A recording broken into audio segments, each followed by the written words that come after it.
And we're live. Hello, hello, hello. And welcome back for more Persona 4 Areana Ultimax. Yes, that's the one.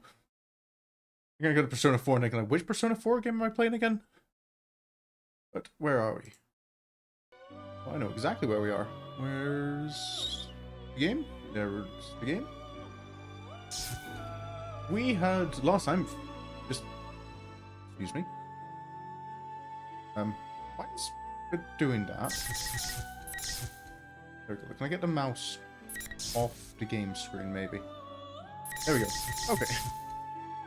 Last time we had cleared up Labrys' route. And that's actually the first route we've actually cleared. And doing so unlocked the ability to continue all the other routes from the cliffhangers. I get the feeling the cliffhangers are going to be a bit shorter than the main routes, given that it does say up there that we're 68% complete. And I imagine being 68% complete... Yeah.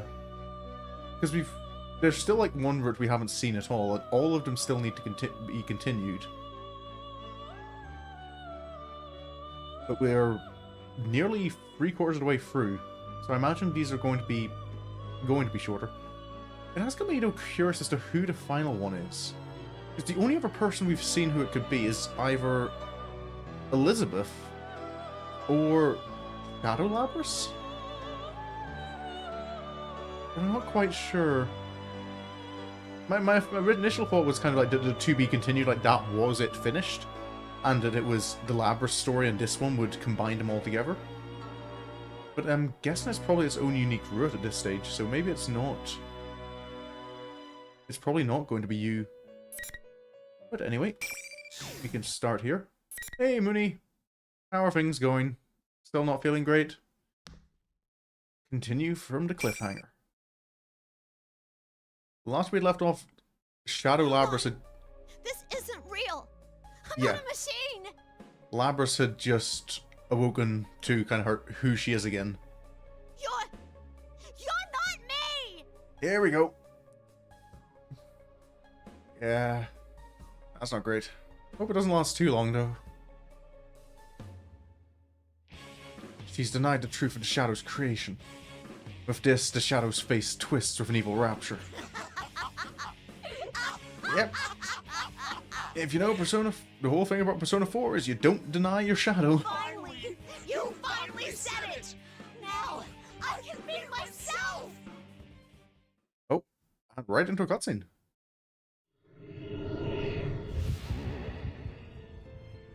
Yes, the power!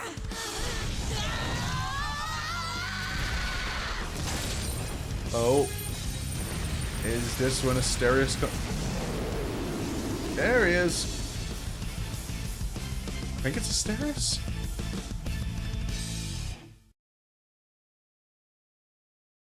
Oh, all the dead dolls in the background. All the other machines. Wait, is that? It's not the normal, like, TV studio out back anymore. Is that part of the laboratory? I'd hoped I could save her before it got to this point. That might have been impossible anyway. It's difficult enough to confront the truth, and in her case, it was accompanied by revealing the true form she'd been so desperate to hide. She is a machine. She was forced to perform painful acts that most likely no one could ever comprehend. The truth she was avoiding wasn't just part of her personality, but her actual body itself. I can't imagine the shock she's experiencing. But now that the reality she built for herself has crumbled, I want to help her.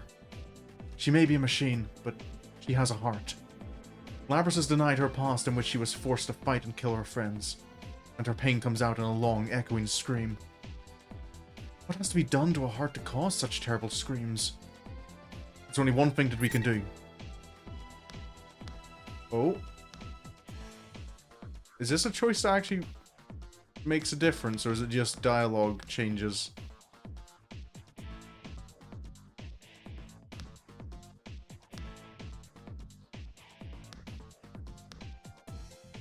I've just noted the noise for, like, the little sound effect for changing your choice is it's a very clear noise. We will accept who you truly are. That was all. That was what it always came down to in Persona 4 itself.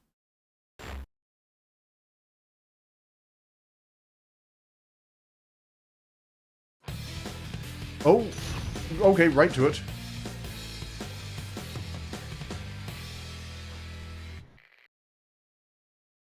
I thought there would be dialogue or something, but we're getting right to find a shadow. And I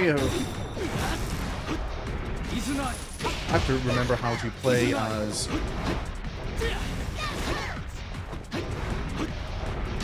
you again.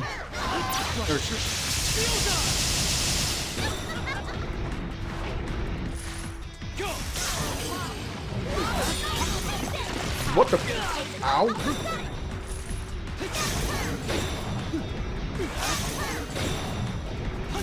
Oh yeah, I don't have any SP, that's why I can't do anything. That wasn't too bad. Bookmark.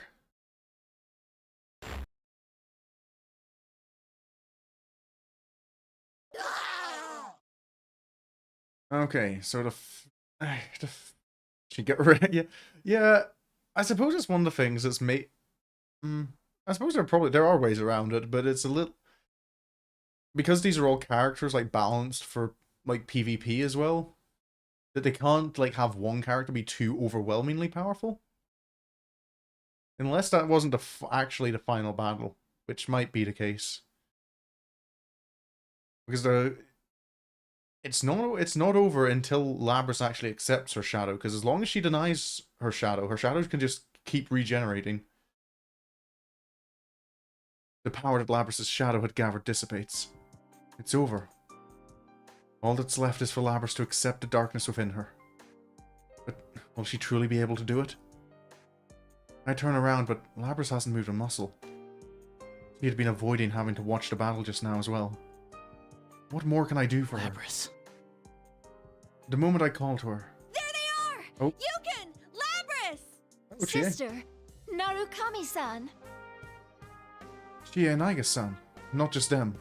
Yukiko and Yosuke are right behind them. And there are even more surprises. Man, as soon as that invisible wall thing disappeared, I knew you did it! Oh, we got rid of all the walls. We ran into Iga-san along the way. She told us about Labrys and everything. A little late, wasn't it? If someone told me what was going on from the start, I would have... Is that Kanji still thinking he was in a dream? You fell into the TV when you were half asleep. For crying out loud, you really know how to blow it when it counts. Teddy. Hey! What you going to tell them for? I don't think this is the time for that. Huh? Naoto? Yeah, we were surprised. Oh yeah, too. now The job she was on turned in out to be Narukami's related we to all never this. found that Naoto was into TV. Kanji, who had been missing before he went inside the TV, and the real Teddy are here. There's even Naoto, who wasn't supposed to have been able to come to Inaba. Looks like the whole investigation team's been brought back together, and I didn't know it. Everyone says that Rise had told him pretty much what had been going on. Their smiles are encouraging. I turned to speak to Labrys, who had been silent all this time. These are my friends. We've all faced our weaknesses at one time or another. Except you. But Agnes never did have to do that. You've all faced your shadows? Yep, except me. But we won't mention that. Everyone gathers around Labrys. Labrys tries to shrink away nervously, but Rise is behind her and won't let her retreat. Sheesh, enough doom and gloom. If you don't hurry and accept her, she'll get all lonely. But I'm a weapon who didn't want to fight. And I dragged you all into this. You're still hung up on that? Yes, he's the It's protagonist. over already, dummy. I think it's kind of because it would... If the protagonist had a shadow, because the shadow is so personal to someone, it would take away from the player's ability to actually put themselves in his shoes. Your jumping skills were amazing, but you're surprisingly sensitive, aren't you? What does that have to do with her jumping skills? Excuse me. Yeah, I feel there's not much correlation between your jumping skills and... You're really cute, Labby-chan. You're so meta-luring. Do you want to be quiet for a little bit, Teddy? Are you all listening to me? Labrys needs to face her shadow now, and... This was going well at first, but now everyone's talking about different things and we're completely off topic. Of course, that's not unusual for all of us. I have to laugh. And I apologize to Labrys that things didn't quite wrap up as I'd hoped. Labrys looks back at me with a blank expression. Can't she tell that we're not treating her any differently? I turn towards Aiga-san and she meets my gaze. She nods silently, then stands before Labrys. She seems slightly nervous. Nice to meet you, Labrys. Or rather, sister. I am Aegis, the 7th generation anti-shadow suppression weapon. I am your successor. How is this going to go? Labrys jerks up and looks at Aiga-san. At the same instant, Yukiko gasps in surprise. What? Excuse me, but you're... I mean, are you also... You hadn't been able to tell, Yukiko? Yes, I too am a robot. It just occurred to you now. Yeah. Weren't you with her all this time, Yukiko? How did you not notice something like that? Well, that is so like you. Once again, everyone looks towards Aiga-san and Labrys, the non-human sisters. Now that I see them standing together, there is something like a family resemblance. Maybe I've been wrong this whole time. If Labrys is Aiga-san's older sister, then should I be calling her Labrys-san? Well, I guess that doesn't matter. My mission to retrieve you has brought me here. My colleagues are And waiting technically, for I think you. they're both younger than you, because I think you actually see their dates of birth like in the splash screen before a fight. I think it's like 2002. Again? Well, considering all I did, of course they will. Labrys' expression darkens. I hadn't thought about it, but if Labrys and Aiga-san are treated as weapons, it's no surprise there'd be measures to keep them in check. But Labrys shouldn't just have to accept it. Or shouldn't have to just accept it. If she truly is going to be locked up. I make up my mind and wait for what Aiga-san has to say next, but she smiles. We can discuss that later. Right now, there is an important task you must carry out. I gotta do this, huh? Yep. Aiga-san quietly points at the shadow that has remained still while we've been talking. Labrys looks at the shadow and then turns away, and casts her gaze down at the ground again. I see. So now I'm going to have to act. It's okay. We're all right here with you. I indicate my friends that have gathered around her. I had been forced to fight against my friends, just as Labrys had in the past. But I had been able to endure the suffering that Labrys had not. Of course, I hadn't been forced to fight to the death. But the biggest difference between Labrys and me is that I wasn't alone. What if I had been all alone in this place? What if everyone else had forgotten about me and I'd had to fight all alone? Just the thought of that hurt. Labrys had been forced to endure that pain. He must have thought that there was no escaping it. But he'll be alright now. We're not going to reject her. Doesn't matter if she's a machine. She's not alone anymore. Yeah.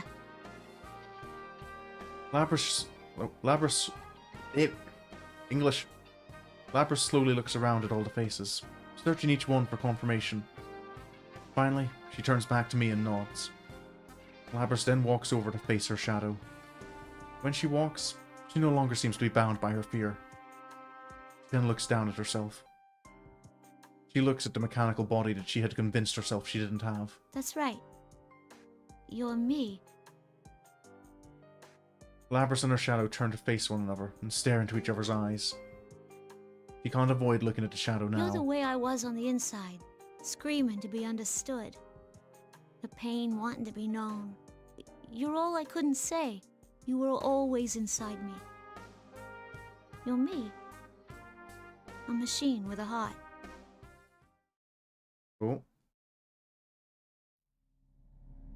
Oh, and this is what leads to a Persona awakening I forgot in Persona 4. I'm sorry I ignored you all this time. I've gotten so used to Persona 5's method.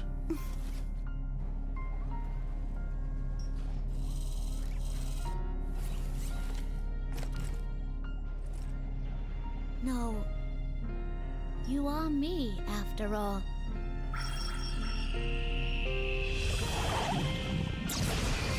Oh.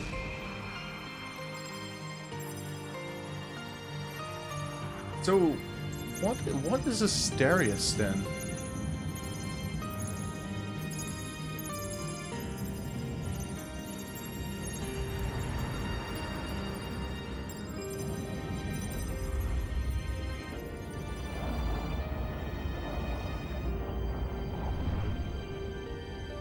This is my persona.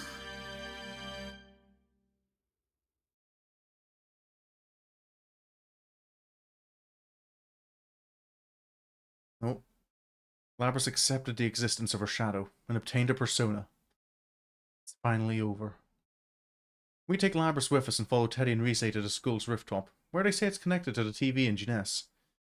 The invisible walls are all gone. Perhaps there are walls like that wherever she came from, and she drew on Dad in making this place. But I have a feeling she's truly been freed from those walls now. As in confirmation, Labrys is slowly warming up to us, smiling more and responding to us when we start talking to her. Oh, hey. Good old entrance. Yeah, this look. Oh yeah. When we reached the rooftop, we're surprised to see that the TV world has regained the studio-like appearance that we were accustomed to. However, there are two unfamiliar faces waiting for us. Mitsuru and Akihiko, right? Mitsuru-san. Yep. Akihiko-san. These people have overwhelmingly intense presences, but thankfully, they don't seem to be enemies. The moment we see them, we tense up, but after Aika-san calls out in recognition, we learn that they are her friends. I'm Mitsuru Kirijo, Labrys' handler. A bodysuit like something out of a movie with a fur coat on top. It's a look that doesn't really work, but her name immediately reminds me of something. And the Kirijo group. And if she has the same name, she must be quite an influential person in it. The research organization that developed Labrys and Aika-san must belong to her. I'm Akihiko Sanada. Sorry for all this trouble. The man with the red cape appears to be quite comfortable with Mitsuru-san and Aika-san. He must have been helping them fight shadows for some time. Is there some reason why people on shadow extermination squads have to dress like crazy people? So, what's going to happen to Labrys now? Before we fully introduced each other, Yosuke asked Mitsuru-san what I've been wondering myself. I know all of us must have been worried about this, but I was waiting for a good moment to bring that up. Even Yosuke seems to have realized how out of line his question is, and he shrinks back sheepishly, as if regretting having asked the question. I know why Yosuke is worried, but why does he keep stepping on landmines like this? Well, if he's already stepped on it, we may as well wait for the smoke to clear and see if there's any answer. Well, you deserve to know. We were thinking of sealing her away again. No. They were thinking? Did something change their minds? Mitsuru-san turns to Labrys. There's a smile on her face, but is she smiling for the reason we hope she is? But our report from Aigis says that thanks to you, Labrys has acquired a persona. She's hardly a rogue test unit anymore. Besides, she has a heart. I'm guessing she's going to get an invitation to join the Shadow Operatives? We would never treat anyone with a heart so poorly. Yeah, and that. Yeah, we did it! Thank goodness! I'm so happy for you, Labrys! My friends roar in excitement. Labrys looks around us all, bewildered, before saying anything. Even though we've only known her for a very short time, we've already come to accept her as our friend. Mitsuru-san's words come as a great relief. As if I'd been worried that she might lock me up too. Good job, guys. Let me say thanks. He speaks without any hint of concern, but I see a touch of gratitude in Akihiko-san's eyes. He certainly looks, how can I put it, bold, but he must be an honest and upright person. I guess I could call him stoic. There's a distinct brusqueness to him. There's no way that people so considerate would neglect the goodness of Labrys' heart. Yet it seems that Labrys can't believe everything she's hearing. He turns from Akihiko-san back to Mitsuru-san. You're not gonna lock me up again? No fooling? We only seal away objects. If I did that to you, knowing you have a heart, I'd be no different from the Kirijo Corporation of old. Labrys, you've been blessed with good friends. Oh. Labrys looks stunned for a moment, then scrunches up her face as if about to cry, but then her face lights up with a brilliant smile. I would think that anyone capable of making these expressions was just a machine. I find myself almost moved to tears as well. We're just about to leap forward to congratulate Labrys once again when... Oh. Why are... Her eyes have just, like, turned off. Labrys' head droops suddenly, like a puppet whose strings have been severed. I'm about to rush over to see what the matter is when I see Akihiko-san take a fighting stance. I realize that this is no ordinary matter. Suddenly, a bizarre voice emanates from Labrys. It's not over yet. Hello? That isn't Labrys' voice. This abnormality seems to have made Mitsuru-san come to a realization. What? It's the same communication system as ours. Oh. Everyone, step away from Labrys! Mitsuru-san and Akihiko-san rapidly shout instructions to us. We all spread out and watch Labrys from a distance. I cannot gain access. She is being hacked. Oh. It isn't coming from inside this facility. The signal originates elsewhere. You mean outside the TV? Outside the TV? That's right. I cursed myself for having forgotten what was supposed to have been the cause of all this. All this was going on because Labrys had somehow been placed into a TV. So there has to be someone outside who threw her in here. The same person who stole Labrys from the Kirijo group, then threw her into a TV, has now taken direct control over her. This is just a little extra resistance. Now, entertain me. So who is this? The nonchalant voice fills with malice. With a dazed look in her eyes, Labrys looks up and dashes forward. She's fast. I barely dodge her axe in time. Surprised, I look up at Labrys once more. Her eyes are blank, as if she wasn't looking at anything. Those eyes were once filled with the strength of responsibility and an awareness of duty. Her face had once been filled with sorrow over her painful past. And she had smiled when she had found real friendship for the first time in her life. Whoever's controlling her has stolen all these things from Labrys. Yeah, I suppose that's who they are, isn't it, Mooney? Then we won't let her be hurt like this anymore. She's suffered enough. I won't let you hurt her. I guess we're not going to let him hurt her by hurting her ourselves.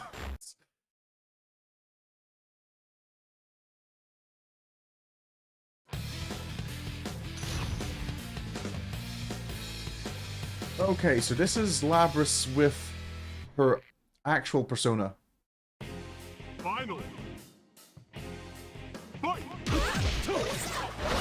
Which I haven't seen. Ow. There we go.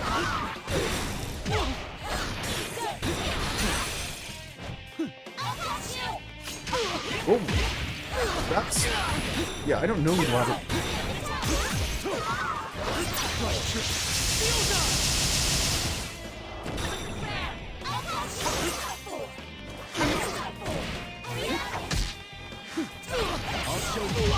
Okay.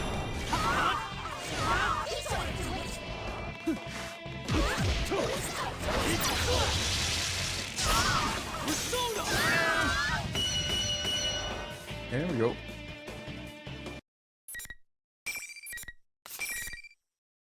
You okay, Labrys? And is beating up Labrys actually going to solve anything? Why, she was quite easily defeated. Evidently, I didn't push her far enough. Yeah.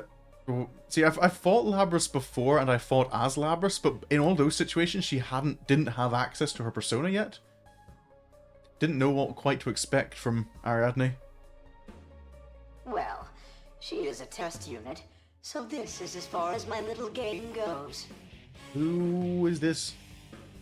Labrys has stopped moving.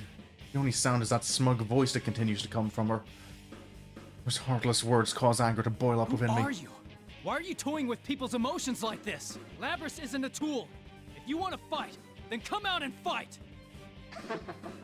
You're quite passionate. You, Narukami, was it? This person, whoever he is, knows about me? Then maybe it isn't a coincidence that we were dragged into this. This revelation shakes all of us. Labrys' shadow was only the mastermind of the tournament. I see now. You're the true culprit behind the whole thing.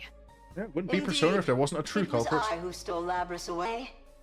Since I don't have a persona and can't enter a TV, I needed a puppet that could run amok for me. Labrys' persona was only partially awakened, so I had a feeling her shadow would appear if she underwent a little suffering. You got the better of me this time. You deserve to know at least that much. Enough is enough. Never been so irritated. Knowing that I can't do anything to whoever's controlling Labrys. This time. So your scheme hasn't ended. Well then, everyone, until we meet again. No, is Labrys gonna be okay? The communication cuts off abruptly without answering me. Labrys immediately slumps to her knees. Before I can even begin to move, Aiga-san is already at Labrys' side to support her. Aiga-san looks at me and nods, confirming that Labrys is alright. Thank goodness. Labrys is okay. I feel a bit of my strength drained from me. Still, the sword in my hands feels awfully heavy. Mitsuru-san speaks up from behind me, even as I consider this. It seems whoever our adversary is, they're connected to us. I advise you not to get involved in this matter any further. From here on, you should leave this to us. Mitsuru, this is an anime game and you're talking to the protagonist. Do you really think that's gonna work? What? Wait a second. We went through this whole big thing and that's it? She's right. There's no way in hell we're backing out of this now. I understand how you feel, but this is too dangerous for Is you. it Mitsuru? I mean, well, I'll have you know that the investigation team has taken on a god and won. We will do our best to ensure that no harm comes to you. Trust in us and let us work. My friends bristle at Mitsuru-san's proposal.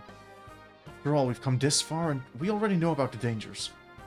There's so much I want to say, but I can understand why they'd want us to stay away. Guys, I think we can trust Mitsuru-san. Oh. We should let them handle this. Never mind, the protagonist is the one kind of going, no, this is okay. Okay.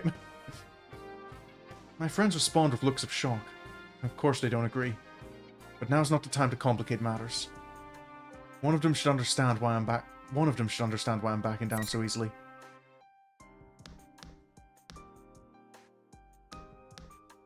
I'm trying to think why these two.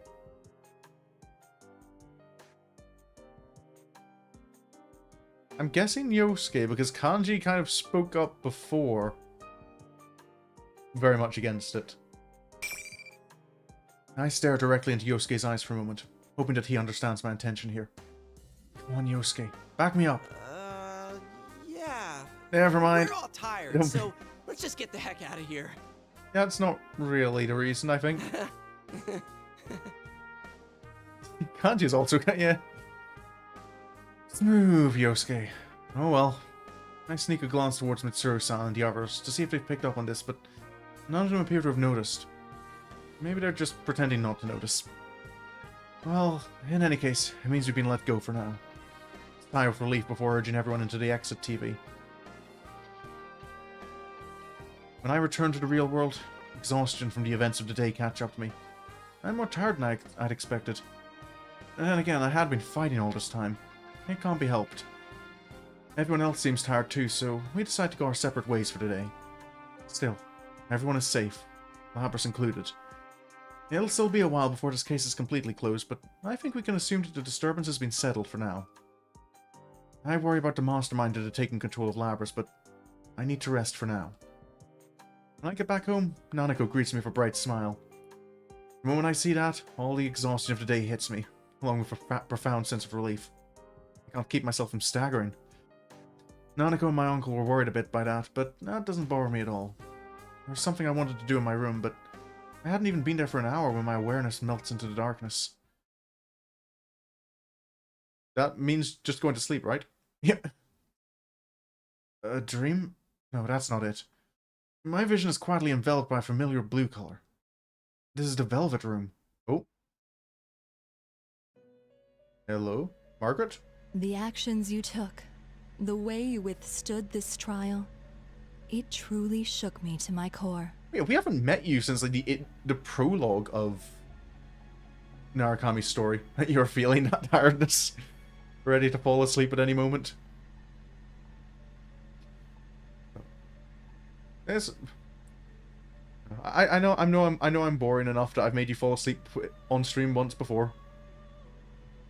You have bested the misfortunes dealt to you and learned an important lesson. Margaret is smiling more than usual. Appears to be blushing slightly as well. I only did what came naturally to me, but she must have discovered something more than that. The path that leads past the door we've opened. The door to the future. I don't know what it is for sure, but I have a good idea that we've taken our first steps on it. No.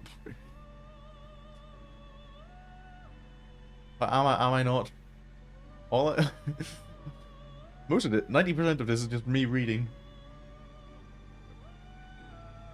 I'm still kind of, it just hits me like how much, like compared to other like spin-off games from franchises, do you like, Atlas feels like they put so much more effort than I was expecting into the story of just this fighting. How dare I insinuate that I'm born? Like, so how much effort they've put into the story of just their fighting game spin-off? Now, I have a personal matter to discuss with you, not as a resident of this room. The one with malicious intent who struck at you today, this malice has not faded or subsided in the least. I'm worried about you. It may be that fate will deal you a third trial. Do you have the resolve to face it? I'm starting to wonder if what's been set up here, because it does feel like there's going to be a lull and Dennis' story starting up again. I'm wondering if this is starting to foreshadow the events of the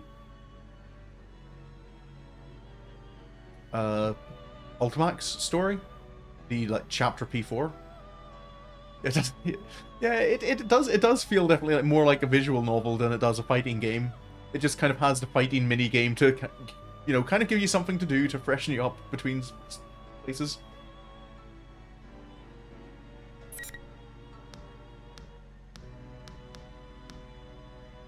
Oh.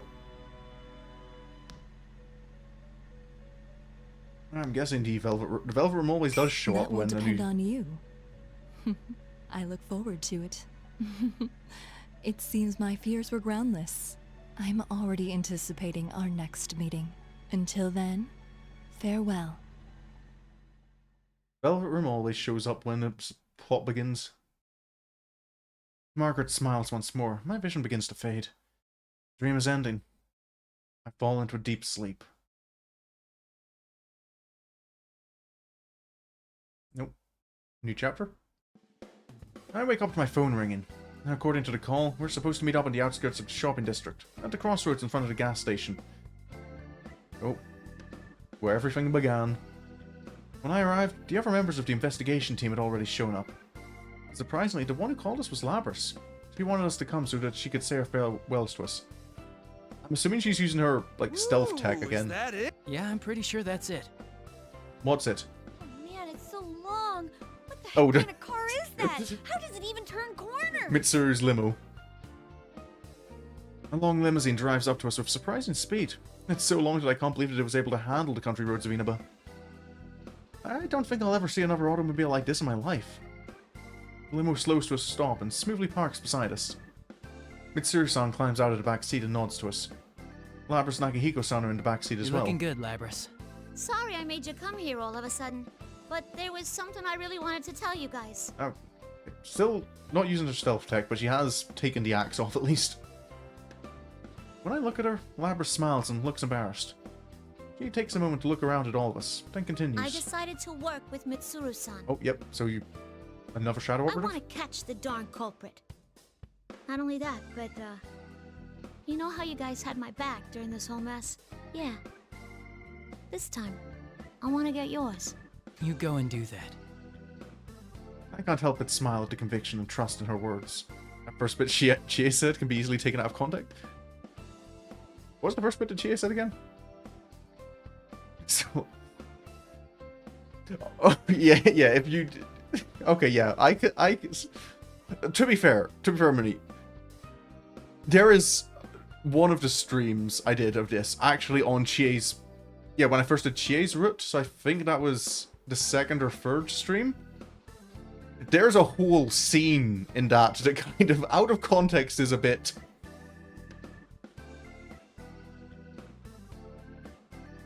oh yeah, that was an interesting one. I'm glad Sapphire wasn't there for that. Labrys has faced her weakness and accepted it.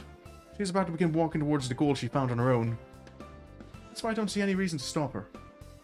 It'll be sad to see her go, but this decision is one Labrys made for herself. Definitely ain't the last you've seen of me. When I come back, we'll hang out some, okay? I'll be waiting, and so will everyone else. Come back soon. To lose such a rare beauty again. It's so tragic. I mean, Teddy, is it really? Because does it really make a difference to your life? That's what you're sad about? Of course it is, Chie. You've known him for a year now. You know what Teddy's like. Everyone has their own response to Labrys' news, but one thing's for sure. We'll be waiting for her. There's no lie behind that sentiment. After all, she is our friend. Mitsuru-san tells Labrys that it's time, and they get back into the limo. Labrys looks me right in the eye. She seems as if she might cry at any second, but is resolved not to. She smiles. You guys are the best. I'm glad it was you who were there when I woke up. Well, see ya! Bye-bye, Labrys. I'm sure we'll meet again in the next story. Man and machine. I wonder if there's truly a difference between them anymore. The thought comes to me as we wave our final goodbyes to Labrys. The limo demonstrates impressive agility as it speeds off down the narrow rural roads. Aw, she's really gone. Did you speak up at all during that interaction? Seriously. Wish she could have stayed a little longer. I would have liked that myself, but they have their own tasks that must be done. Yeah, Naruto was quiet as well. Yosuke and I share a glance after Naruto says that. Their own tasks, huh? It's not just theirs. We smile at each other. Ever since I answered Mitsuru-san's proposal inside the TV, I've had my mind made up. Yosuke already knows how I think. Then again, that conversation wasn't very long ago. It had only been this morning. Oh, flashback time? I don't know how she found my number, but after Labrys' phone call earlier, I decided to cook breakfast for Nanako and my uncle. Nanako hears me making noise in the kitchen and stands next to me, excited. I'll help too! I panic for a moment when Nanako reaches for the other cutting board and a knife. I consider stopping her, but then decide not to. If you're gonna use the knife, be careful, okay? Make sure you don't cut yourself. Nanako's sensible. Uh-huh. I'm always careful when I cook with you. Nanako picks up a cucumber from the counter and begins slicing it diagonally. Her skills are still clumsy and unsteady, but all I do is caution her about how to hold the knife, and then I watch her work without intervening. She doesn't have to become a master all at once. All it takes is constant progress, little by little. The same can be said for me or anybody. Even though things may hurt us, and we may want to give up, we just have to keep trying, as many times as it takes, until we see our goals through. Instead of nothing changing, I wish to see everything changing. I wish to see everything changing, along with myself. Oops, sorry, Nanako. Could you put the knife down for a second? Okay. I ensure that Nanako has put the knife down before I answer my phone. I didn't have to look at the screen to know who was calling. Hello? Is this Yosuke? Like you don't know. Listen, about yesterday. I thought this was coming. Yosuke rushes on, as if irritated that we have to have this conversation over the phone, but I managed to calm him down. It's funny that he's getting so excited over this, but I'm glad he managed to wait the whole night before calling me. Do you remember the Moonlight Bridge? The one from our class trip? Yeah, sure. I used to be a city boy too, remember? No. Hey, were you checking out the Kirijo group online? Perceptive as always. No, that's my partner. When I went back to my room last night, I'd spent as much time as I could searching for information about the Kirijo group online before I fell asleep. And of course, there wasn't anything about an organization involving Labrys or Aigus-san, but the little I did find was better than nothing. Yosuke asks me if I plan to go back on my word to Mitsuru-san and the others. Now, I did say that we ought to trust them to solve this mystery, but I never said that we should let them do it alone. After all, the person behind everything may be after us. On top of that, they were using others in horrific ways. Can't back down from this, right? Now you're talking, partner. Oh. Yosuke and I continue to talk. We know that we've gotten closer and closer to a battle with an enemy we haven't even seen yet. There's only one thought in my mind. No matter what kind of hardships, what kinds of hardship await on our path, we'll continue to fight on. As long as we have friends that will walk the path alongside us. Nanako watches me talk on my cell phone and smiles. You seem excited, big bro.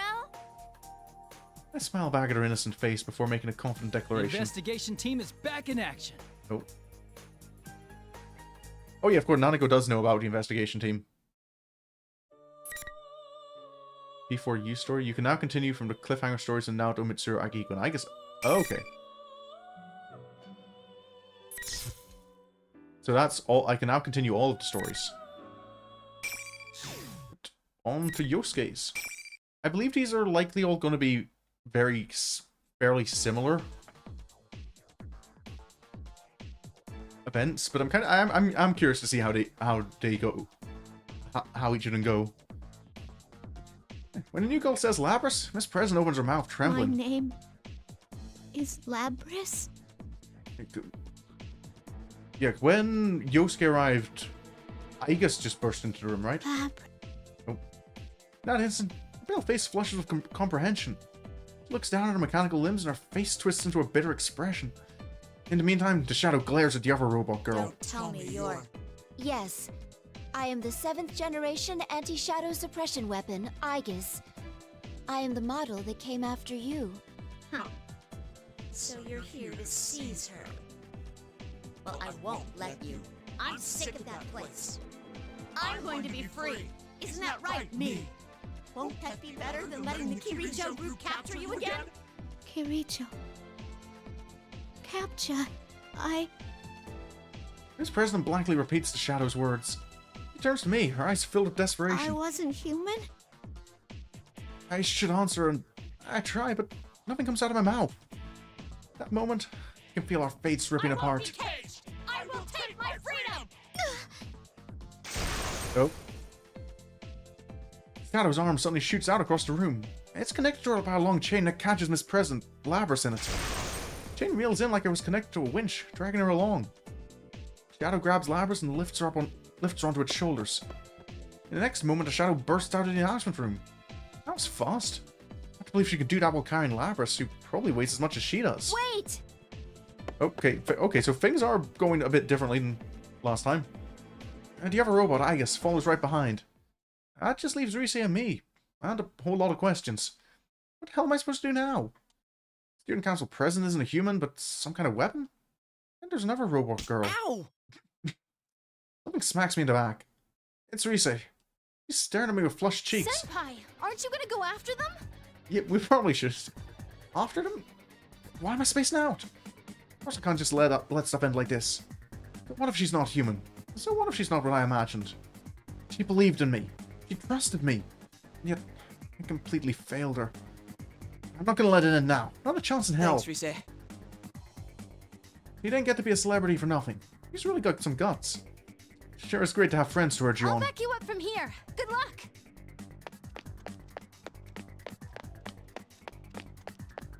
I nod with determination. I leave Rise alone in the announcement room and run out the hole in the wall. I can't match their speed, but I know where they're going. When that shadow left the room, she turned toward the stairway.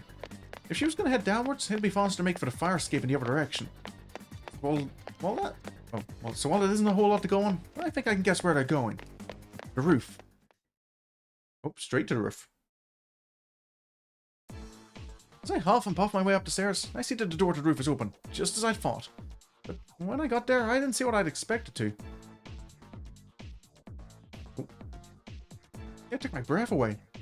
It looks like a studio. I like that place. This is the entrance to this world we used up until this spring. It went away after we solved the mystery last year, but it must have come back when Labrys entered the TV and created the school. I guess that when everybody saw the Midnight Channel, they all became interested in it, like last time. That's why it looks exactly the same. Here. Nope. In the middle of the area, Aegis in the shadow, still carrying Labrys, or had a standoff. Labrys is silent. She looks conscious, but her eyes are empty, as if she's given up trying to understand anything. The shadow smiles when she sees me and snaps her fingers. Suddenly the area is enveloped with a strange presence. Oh. The Grand Prix isn't over yet. If you want Oh. to chase me, you better fight each other. Hey, Oh. wait! Okay. I try to chase off the shadow, but run into another invisible wall. This crap again. The shadow disappears back into the school building. Looks like I just helped her buy more time. Grand Prix isn't over? Don't tell me I've got to fight more to keep going. So now I have to fight this robot, Aegis? I timidly ask her. Hell, I don't know anything about her other than her name. But first, I need to find out what the hell she's doing here. Is it true you came to capture her? You're Captain Ressentiment. Yosuke Hanamura, correct? She knows me? And she knows about the Ressentiment part. Someone kill I me. saw you in the video advertising this tournament. The one showing the people currently in this world. Did you now? Still, Zontamon, huh? It's still really pissing me off, but to be honest, it's not that far from the truth. I would recommend that you evacuate at once, but neither of us can leave. I must go after her. What a coincidence. Me too. But this has nothing to do with you. I may not have meant to, but I hurt that girl. She was depending on me, and I turned my back on Yeah, cringy. Of course Yosuke's cringing. He's always cringing. He's one of the characters very aware that he says and does things stupid, and is immediately aware of what he's done. Am I human? A robot? So what? That's what I want to say to her, but I couldn't. That's why I need to go and apologize. when I say that, Agus's expression relaxes. It's a really natural expression. Or very human-like. Labrys' face was like that too. I think I should explain certain things to you. I'm not authorized to disclose everything, but... Excuse me? He slowly begins to speak. Apparently, there are incidents involving shadows and personas outside Inaba too. They didn't start recently either. But they made an unofficial squad to deal with stuff like that, and Agus belongs to that group. She's a weapon, created solely to fight shadows. She was given a soul so she can summon a persona, the only method of dealing with shadows. Miss President, Labrys was a prototype, but she went AWOL. Holy crap. I mean, after last year I'm ready for any kind of crazy story, but this still takes me by surprise. Of course, it's not all that hard to believe when one of the robot girls is standing right here in front of me, but still... There are shadows outside the TV too? We would never have realized that a television could lead to a space like this. Well, I'm surprised by what you just told me, so...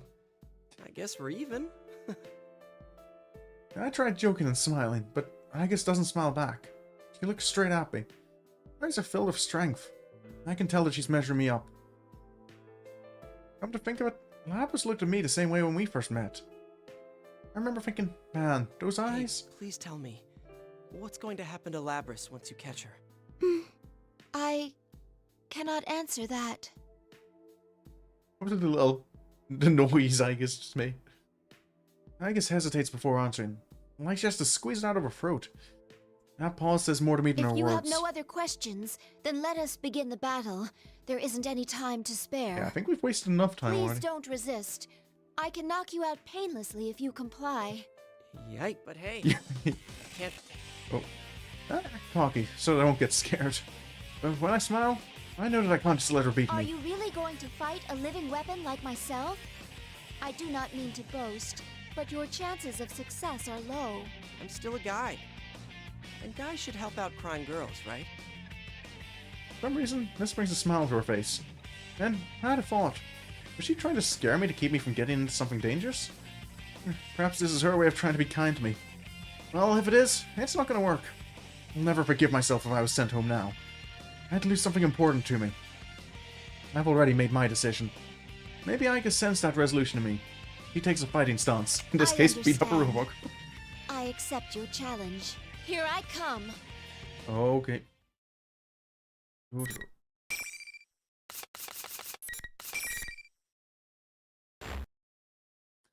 Time to beat up, I guess, again.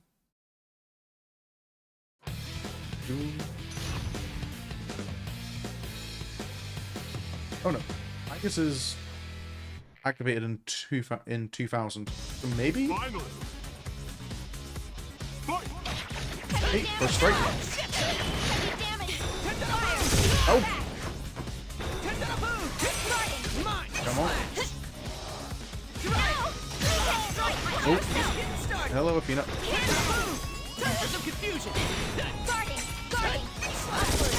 Ow!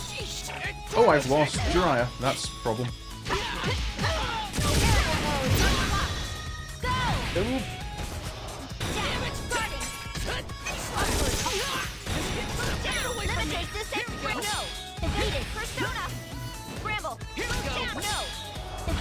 Walking. There we go.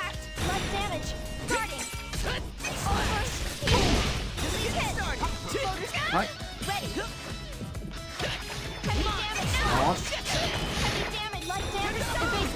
to use 10 turrets at range.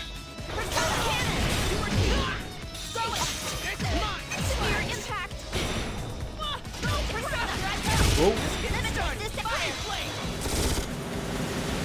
There we go. Let's do this. Finished. More functions shutting down. Did it. I'm sure she'll be fine. You're okay, right, Labrys? No, I guess. My shoulders bounce up and down as I wipe my sweaty face on my sleeve. I'm completely out of breath. Well done.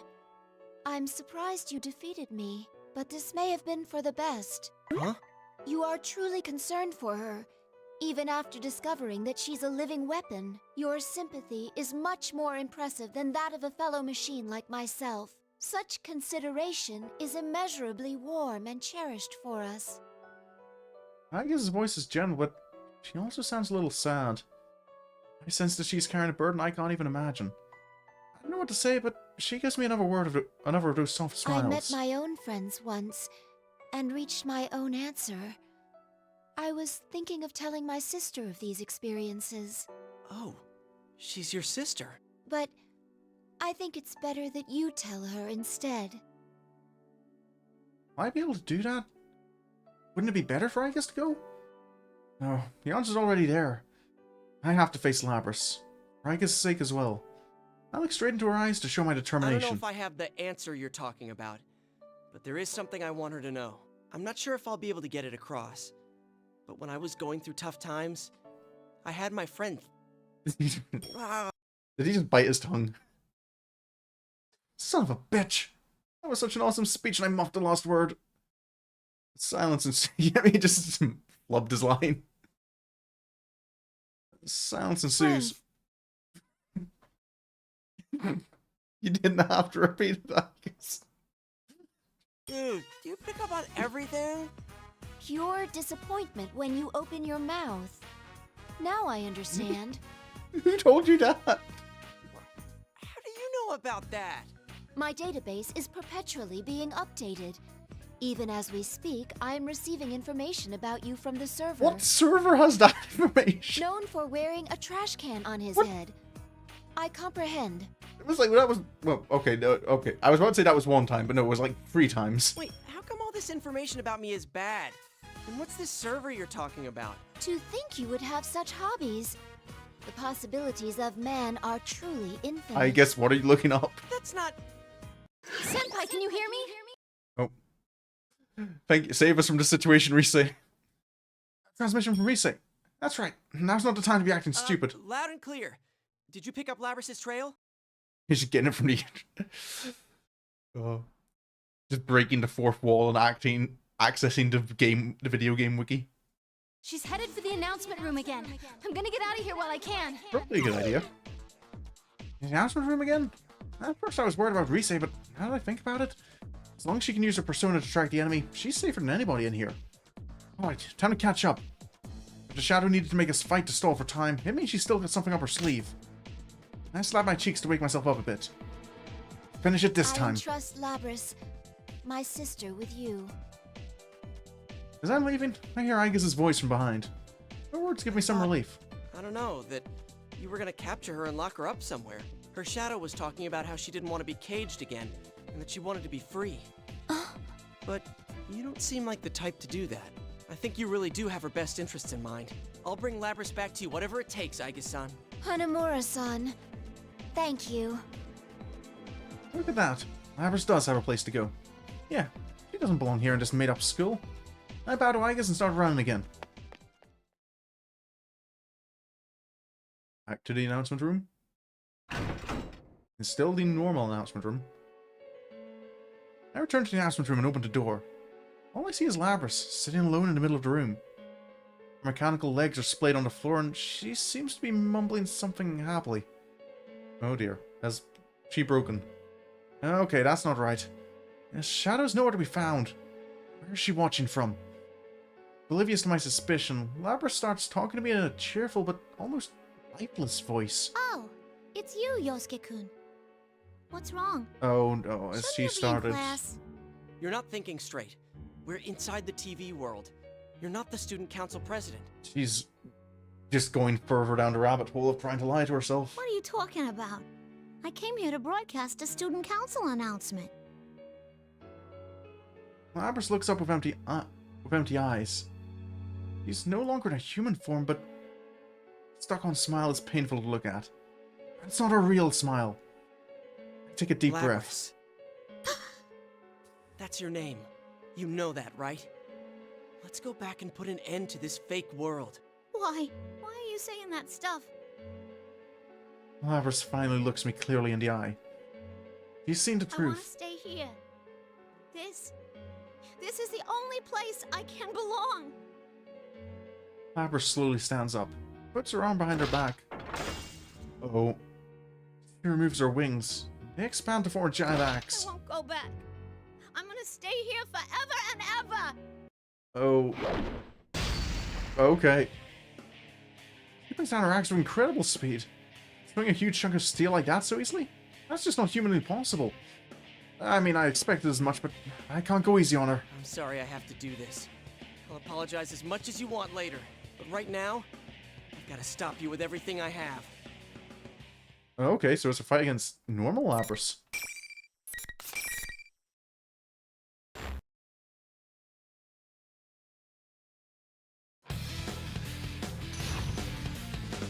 Oh, pre-Persona Labrys as well. I mean, I should have guessed that just from story, but... Finally! Fight!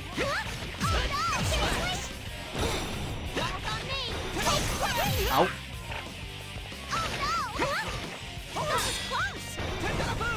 Oh! Nice dodge. Got Jersey accent. See, I think it's supposed to be a Kansai accent in the original Japanese.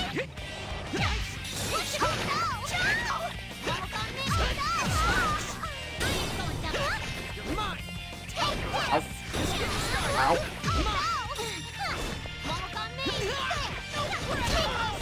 Ow.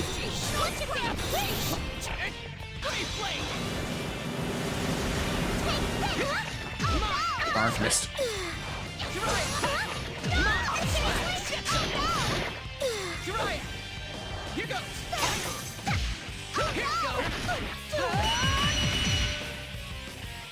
There we go. Purchase Brooklyn. Oh, I don't. I'm not familiar enough with American accents to know which one's which. I'm not familiar enough with Northern Irish accents to know which is which. Why? Why can't I stay like this? What good will it do for you to forget everything? You know that you're trying to ignore the truth and that you're lying to yourself. That'll only bring you more pain. Labrys drops to the floor, crying her heart out. I know this is for her own good, but seeing it hurts me deep down inside. Labrys looks at me with eyes filled with misery. You wouldn't understand. No one can understand how I feel. Oh, my phone is in this room. I thought I looked earlier and I couldn't see my phone about it. I thought I'd left it in my bedroom or something, but no, it's apparently here somewhere. That's right. Oh. They'd never understand. An ominous voice butts into our conversation. Shadow. So you were nearby after all. Of course she was. Why wouldn't I be? I'm her. Damn. Wherever she is, I can't see her. Where is she hiding? As I'm looking around. Oh, this is a new one.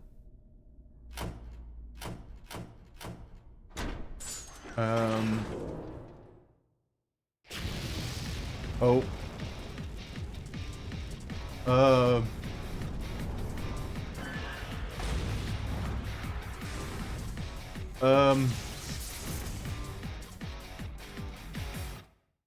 Okay, it's just a transformation back to this announcement room. Darkness disappears and the scenery is completely different. The outside the window has changed to something weird and creepy. A piercing red light fills the room. What's going on? What is that? There's some giant metal container like a furnace and something's being tossed into it like garbage. I look closer and see that the garbage looks like arms and legs. It look like people. I try to calm the horror I feel creeping up my spine. I just don't know how to describe it. All I can say is that whatever this is, it's nasty. This isn't the announcement room anymore. As I stand fixated on the view outside, Shadow appears silently from the corner of the room. And I still need her, so I can become myself. She approaches me as she talks. Her face is illuminated by two things. Red light from the room outside, and the madness in her eyes. I back away in spite of myself. But Shadow ignores me, drawing closer to Labrys. Shoot, that's right! Labrys hasn't said the words that the Shadows need to hear. Her Shadow hasn't gained true power yet. That's why she was trying to buy time. It was your only escape route, but that's been stolen from you too. Poor pitiful me. Labrys' Shadow turns and begins regaling her. Her lips are at Labrys' ear, her words tugging at her heart. Made them go through the same pain, but in the end, they still didn't understand. The same pain? It was so painful. It made you so sad. You hated destroying them. Destroying them? Take another look at the horror show outside the window. The broken human figures being thrown into the incinerator. This is a sight that Labrys' heart created, right? And that means this is... I suddenly felt like I could grasp the weight Labrys was bearing in her heart. I could see how heavy that weight was. Shadow takes a quick glance at me and continues speaking. He was forced to fight his friends too. But he didn't feel the despair that we did. He wasn't alone, after all. He's completely different from us. You're not human, or an ordinary machine. We don't belong anywhere, and we'll always be alone. No one will ever understand us. Please! Oh. Shadow's trying to make Labrys deny that they're the same. I know that, but I can't do anything to stop her. Quietly watches the two of them talk. I'm not alone! I'm not! If they don't understand, who will? The only ones who could were all destroyed. By our own hands. No! That was you! Not me! You're not me! There it is. I'm free now! No one can capture me! I'm truly free! Well, this is the same one? Yes, the power!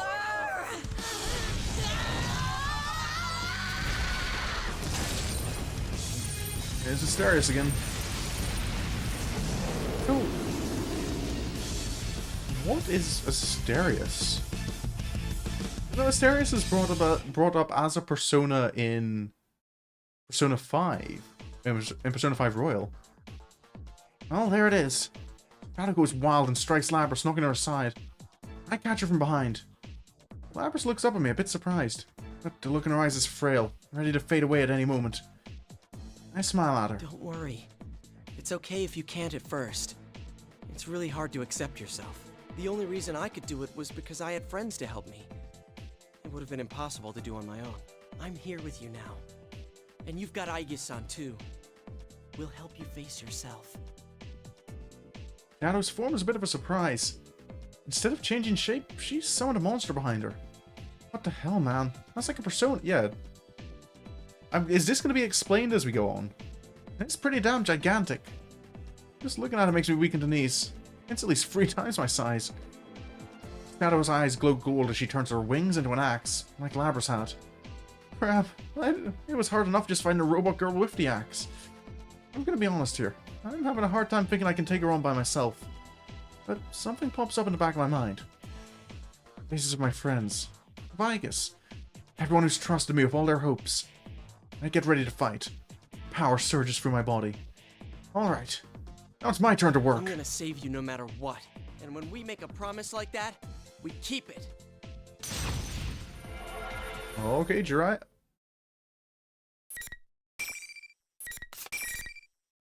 This would be a useful time to have, you know, if they got to keep their evolved personas, have Susano instead. I know it's only in the finisher, but I know you at least gets to use Izanagi no Okami. Finally.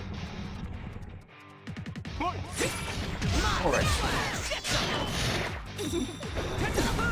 There you go. Have some confusion.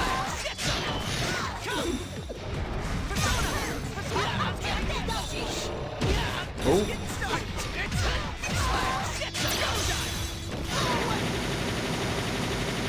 There we go. Ow. Whoa.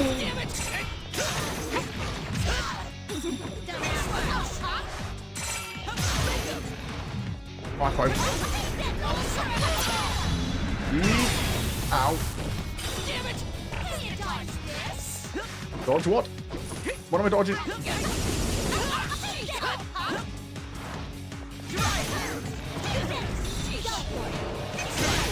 Nope.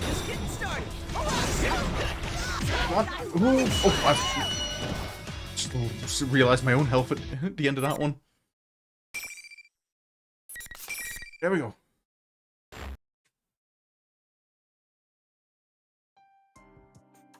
Shadow finally stops moving and settles down. I run to Labrys to pick her up. She's still awake, but her expression is gloomy. I'm such a failure. Stay down. I can't win against anyone. I even let my shadow out. I'm a weapon, but I'm so useless. It would be better if I was just scrapped. Lack of energy in her voice and body is enough to put me at a loss for words. I have it in me to convince her otherwise. That doubt came crawling back into my mind, but I still need to tell you. I opened my mouth to put the heavy feelings in my heart into words. Hey, there was someone I liked once, but she got killed. It was the worst thing you could imagine. I couldn't forgive myself or believe she was gone. I even tried to forget about her. I thought then that no one could understand how I felt. I mean, how could they if they weren't me? Only I could understand how I felt. That's what I thought. I had given up, but that wasn't true. Even if people haven't had exactly the same experiences, they can still understand each other. I have some great friends now to prove it. Friends. If I'm strong at all, it's because I have them. I can remember my friends are with me whenever it really counts. Yeah, but I don't have that. You should, though. There must have been someone who was important to you. Just think back. Labrys' lips quiver and she shakes her head gently. A single tear was all it took. Like a dam breaking, she starts to cry. They're all gone. Yeah. I can't see them anymore.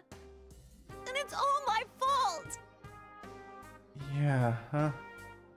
That's what Shadow Labrys was getting at. She didn't just lose them. I don't know the details, but I'm gonna bet that she had to destroy someone herself, against her will. I can't imagine the pain that would cause, I see. But... Can't it be us? You're friends. No. As I say that, I stretch out my hands to her. But Labrys looks away from me. She won't take my hand. Oh, I'm not human. Who So I gotta do with it. One of my friends is a shadow. That's a point. Remember Teddy? The one who was acting like your knight? He was originally a shadow. And you have Aige-san with you too. I know she was really worried about you. Really?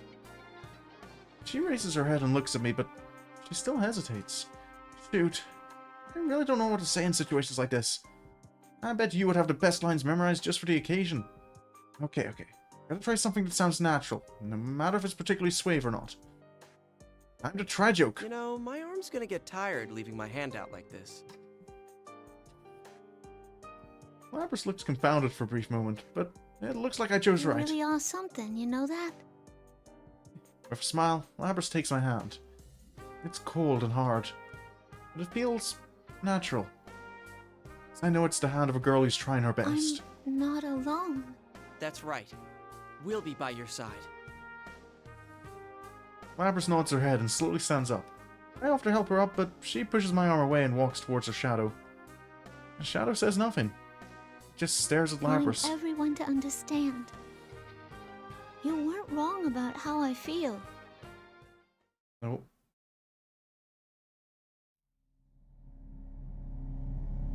This is the same Persona cutscene? I I'm think. sorry I ignored you all this time. I was the one who left you all alone.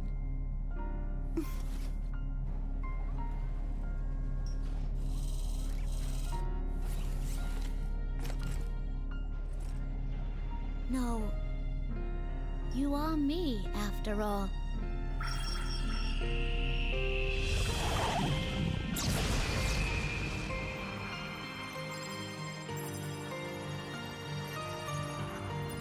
And the return of Ariadne.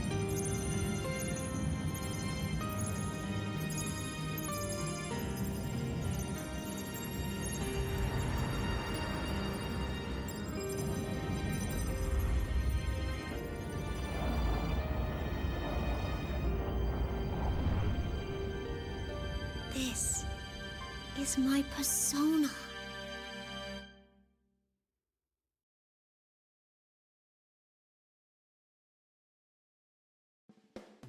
Wow. It's such an elegant white silhouette. It's hard to imagine it was the same as that black bull shadow. I was worried that there might be something wrong, like she was damaged or something, but when she turns to me, I can see the strength in her eyes. I breathe a sigh of relief. I lift my face and cheerfully call out to her. Let's get going. Back to where our friends are waiting. You got it. Now that she's accepted herself, she nods to me and smiles like when we first met. Nope, even brighter. Labrys accepted her shadow and the host disappeared. And for a while I was worried how the P1 Grand Prix was going to end, but it's all over now. So all that's left is for us to get the heck out of here. I hear from Rise that all those fantastic invisible walls have disappeared. I can go meet up with my buddies now, I guess. Or so I thought. Oh. Led by Rise, Yu, Chia, and Yukiko all come running into the announcement room. Teddy, Kanji, and Naruto followed them. Way to rush things. But I guess I would want to run around if I was stuck in a cage all day too. The investigation team is back together. Everyone is surprised when they see Labrys. I mean, I can't blame them. She's a robot. I explained the circumstances to them. Labrys looks tense the entire time, but, of course, even after learning how all of this transpired, there wasn't a single one of us who would blame her. I lost in the very first round. I wish I could have fought a little more. I'm glad that I didn't have to fight you, Chie. At least fighting against Yosuke-kun didn't trouble my conscience much. It didn't? Or Yosuke. There. She can say that because she loves you. Pardon me if I don't share your optimism there. These guys are way too easygoing. As I'm complaining, Kanji seems pretty enthusiastic. Should do that again sometime. It ain't good for our bodies if we don't let our personas out once in a while. But normal people can't let them out. And I'll sponsor a real Grand Prix. I'll call it our very first Go on a Date with Teddy Grand Prix. Mm-hmm. Sure, Teddy. No one would enter. Yeah. How cruel. Teddy balls and throws himself into Labrys' arms, and she hesitantly opens her mouth to speak. Can I sign up? Are you sure you want to do that, Labrys? Don't. I don't. I love this friend group in Persona 4. You shouldn't. You know what? Count me in. Kanji? Oh, if you're in, then I'm in. Huh? Well, then me too. What? I'm out. Okay. Where's Akihiko to smack Teddy around? I don't know where Akihiko is. Sorry, this is... Damn it, you jerks! Meh, whatever. As long as it makes Labrys smile. It's time we go back. Everyone cheers in agreement. We'll head to the roof. That's where the exit from the TV world is, in the studio area. Plus, we can meet up with Igus while we're there. All Teddy has to do is bust out the exit, and we'll all be back at Ginette's. We climb the stairs, and as I expected, Igus is waiting for us. When she sees that Labrys is safe, she smiles. It seems everything has been resolved. But a pair I've never seen before standing behind her. They have intensely intimidating auras. I can tell that they aren't normal people like me. I'm guessing they must be members of Igus' team, on the same mission as her. It's over already. I still don't feel entirely satisfied. You never though. showed up in Yosuke's route. Don't be like that, Akihiko. Just be happy that it's over. I take a closer look at them. One's an amazingly gorgeous woman, and the other's a buff guy who isn't too shabby himself. Igus is pretty easy on the eyes, too. Of course, this is what Yusuke's thinking. Put the three of them together, and they really pack a punch. The way they're dressed, well, they pack a punch too, but in a different way. Beauty in the fur coat steps forward and bows to me. the same time, Labrys hides behind my back. Hanamura, yes? You have my thanks for helping us retrieve Labrys. So will the endings for each character be variations? I imagine they're all going to be fairly similar. Her tone is soft but articulate, intellectual and charming. But one of her words bothers me. Maybe not use the word retrieve. I'm a little scared to talk back to her, but I'm not going to budge on that one. Yeah. See, because I assume all the stories are going to kind of like lead up to Persona D's second story. You're right. My apologies. I'm Mitsuru Kirijo, Labrys' handler. Kirijo? I've heard that name somewhere before. Kirijo? As in the huge company Kirijo? I turned to Aigis for an answer. Picking up on what I wanted to say, she replies with a smile. Seriously? The sort of group she had mentioned was... Because we're all scared silly by the important name, Kirijo-san tells us, incredibly politely, that they were mostly the cause of the incident. She also explains what I wanted to know about most. How Labrys was going to be treated. I'm not gonna be scrapped. Though, I suppose the thing is, like, we've already had, like, we've had 3 battles so far in Yosuke's, compared to only the 2 in Narukami's post-game. So I'm kind of curious, are they going to make us fight Labrys again? With, like, the real mastermind coming out? Or is it just going to... Or is this just going to be, like, a happy ending one? I have no plans to shut you down or destroy you. And Kirijo-san's answer is so direct that we can't help but cheer. Labrys was more perplexed than happy. Kirijo-san takes Labrys' hand and lowers her head. Indeed, you aren't. You have done nothing wrong. It's actually me who should be apologizing to you. Oh no, you don't gotta do that. I felt like there was no getting around being sealed away again. I've made friends now, so I thought I could live with it. Labrys. I can't believe this is happening. This is all thanks to you. Yosuke. Oh, no. Kun. Ah! Ew. Still getting the mastermind. Labrys? What the? Something's wrong with Labrys. I guess and the others all look confused by her unnatural pause. I know she's been through a lot today. Did she break something? And she speaks in a voice that none of us were expecting. It's not over yet. That's not Labrys' voice. It's as if someone's speaking through her mouth. Is this the same communication system we use? Everyone, step away from Labrys! Kirijo-san, seemingly used to dangerous situations, warns everyone. At that moment, Labrys' hand moves, stretching toward the battle axe on her back. Huh? In the next instance, lifting up the axe without hesitation, she swings right at me. Oh. That was faster than I've ever seen. Even the shadow wasn't that fast. The ground is split for several meters and the fragments fly everywhere. What the hell? What's going on here? Labrys! Hey, what's gotten into you? I cannot gain access. She is being hacked. It isn't coming from inside this facility. The signal originates elsewhere. You mean outside the TV? This is just a little extra resistance. Now, entertain me. Labrys' face is completely expressionless as she points her axe What's at me. happened to you, Labrys? Damn it, why do we have to fight now after making it this far? Ugh! Again? Did I fail her again? That horrible thought crept back into my mind. I frantically try to shake it out of my head as I lift my weapons. I try telling myself over and over, I don't have a choice. I have to do this. Damn it. Okay. Fighting Persona Labrys again.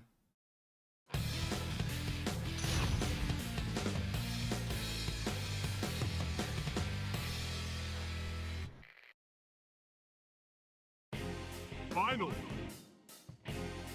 Fight! Alright.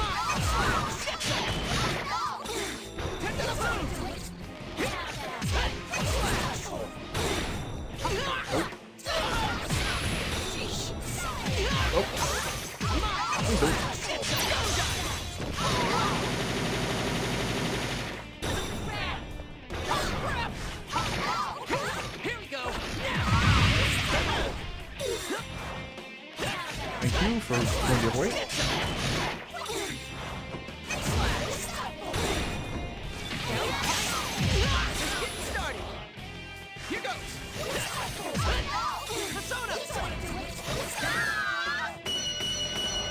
we go. I feel that went better than last time.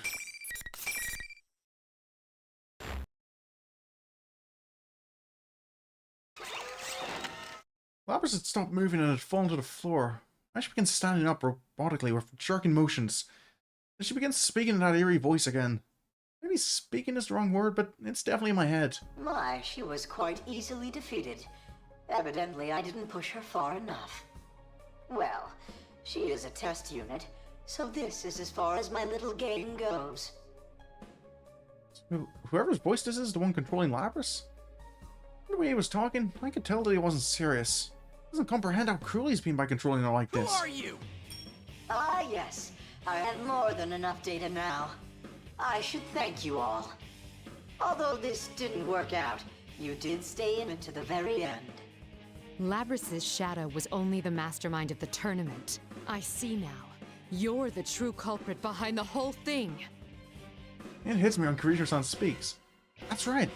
Labrys' shadow split from her after she entered the TV. She merely held the tournament. The shadow couldn't have pushed Labrys in here. Someone else, the culprit, has to exist, or this incident could never have happened. Indeed. It was I who stole Labrys away. Since I don't have a persona and can't enter a TV, I needed a puppet that could run amok for me. Labrys' persona was only partially awakened, so I had a feeling her shadow would appear if she underwent a little suffering. You got the better of me this time. You deserve to know at least that much. Is Yosuke gonna get called out by name? He admitted it, but his tone was mocking. Culprit is controlling Labrys somewhere from a safe haven outside the TV? No way. Using Labrys for your own selfish reasons? That's horrible. She has a heart. Do you even know how much pain Labrys went through? A heart, hmm? Meaningless. Whether or not she has one matters not at all to my plan. You bastard! Well then, everyone, until we meet again. Oh, nope. The moment the voice stops, Labrys collapses to the ground like a puppet with cut strings. Agus quickly catches her and holds her up, but it looks like she's unconscious. Damn it! I really hate myself for celebrating that the case was closed just a few moments ago. I'm really pissed off at whoever was controlling Labrys. He knew about all this, but he still manipulated Labrys' heart to do this to her. So angry, I clench my fist so firmly that my nails are digging into my palms. Kirijo-san speaks from behind me. It seems whoever our adversary is, they're connected to us. I advise you not to get involved in this matter any further. From here on, you should leave this to us. Huh? Are you telling us to back off from this? Like I can do that. Whoever's behind us knows what Labrys had to go through in her past. Not just the past. He knew what would happen if she was pushed into the TV world. On top of that, the instant he figured his plan had failed, he came and controlled it directly to turn us against her. It's like we're his toys. I'm not letting him get away with that. I understand how you feel, but this is too dangerous for you. We will do our best to ensure that no harm comes to you. Trust in us and let us work. Come on, we've been involved this far. I think we're just gonna shut up and watch you handle everything. He's probably saying that for our sakes, but how can we live with ourselves if they do all the fighting for us? No way, I can't let that happen. I opened my mouth to really tell her off, but you speaks first. Guys, let's leave this to them. Huh? Are you serious? Look at yourself, Yosuke. You can barely stand. So I noticed. He was right. After all the fighting I've done today, I'm really beat. I'm sure everyone else is tired too, after being stuck in this world for so long. Yosuke, let's go back. You staring at me. Oh, I get it. Thank you for your understanding. Don't worry, we'll keep you safe. I'm sorry, Hanamura-san. Agus bows apologetically. We all look glum, but none of us object. After all, we know that they aren't doing this out of spite. But is this the last we'll see of Labrys? I peek at her face as she lies in Agus-san's arms. Of course, since she's unconscious, I can't talk of her. We thank Kirijo-san and return to our world with heavy hearts.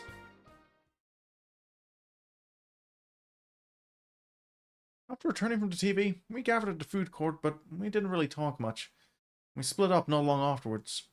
After all, we were all pretty damn tired. Heck, Chie and Rise put their heads on the table and fell asleep. didn't feel like stopping by anywhere, so I went straight home. And last thing I could remember was being told dinner was almost ready. The instant I reached my room, I lost consciousness. And then... Oh. I was wondering for a moment, like, is Yosuke about to get invited to the Velvet Room? Loud electronic beeps bring me back into wakefulness. I reach out for my alarm clock, but realize that the beeping isn't my alarm. It's my cell phone. Who's calling me this early? Damn it. I plugged it in and now I can't reach it while I'm laying down. I rub my eyes tiredly and get up to grab the phone. So that's actually something I started doing a few years ago, was like making sure I plug my phone in to charge like on the opposite side of my bedroom to my bed. So that when my alarm goes off, I have to actually leave my bed to get it turned off. The caller is a number I don't know. Hello? Huh? Oh. I jumped wide awake. The speaker on the line is someone I never expected to hear from. I take a minute to fix my hair and make a mad dash to the place that the caller told me to go. Oh. When I reach the designated location, there's something that looks completely out of place here in the countryside. A limo. Holy crap, that's long. It was so long I thought I was seeing things. Yeah, this is definitely no place for a car this awesome. Oh, there he is. What took you so long? Yeah, it looks like everyone else is already here. Not so hard I almost barfed, but I finally made it. And the others were just about to leave. I made it. In time. I'm glad I could see you before I left. That's right. Labrys is the one that had called. She wanted to say goodbye before she leaves Inaba. How could I refuse that? Still, I never thought one of them, Labrys especially, would call me. Wait a second. Did I tell you my cell phone number? Obtaining the cell phone numbers of ordinary citizens is child's play. Alright, Igus. Wait, what? Holy shit, really? Are you accessing that server thing you mentioned? The Kirijo group is kinda scary. I asked if I could come see everyone. I wanted to give everyone a real goodbye. Labrys looks down bashfully as she speaks. Igus and Kirijo-san are watching her from the limo with smiles on their faces. Man, is this a relief? Labrys can do the things that she wants to. I'm glad she's in a group that lets her have freedom. She really does have a place to belong. What'll you do now? Are you going back to that lab? No. I decided I'm gonna work with Mitsuru-san and them. I want to do my damnedest to catch whoever used me to bait a trap for you all. There's no hesitation in her eyes as her strong will glares out. I see. She found what she wants to do. Sounds like you're ahead of the game. I'm reminded of the blank career choice paper still tucked away on my desk. That sense of haste without direction, the need to keep up appearances. I didn't want to handle that. But maybe it is time to face my future. Oh, I'll write down a... What do you mean? Oh, just talking to myself. Oh, was he... I'll let you know when everything's been decided. Okay. Just make sure you tell me, okay? Labrys personages my smile with one of her own, and she stretches out her hand. I take a closer look at them. They're quite delicate. I grab her hand and lift it above her head. A handshake is so formal. I'll show you what the cool kids do. Oh no. I use my hand to open hers. Labrys looks confused, but she lets me move her hand around. Like this? Yep, that's it. Oh, high five. There we go. The clap of our high five echoes through the sky. Echoes through the clear May sky. Not to be outdone by me, Chie, Rise, and the rest give Labrys high fives Everyone, thank you so much. Yosuke-kun, I won't forget about you. Gotta say, high-fiving a robot is probably gonna hurt. I'm friends with you now, so I'll stay strong.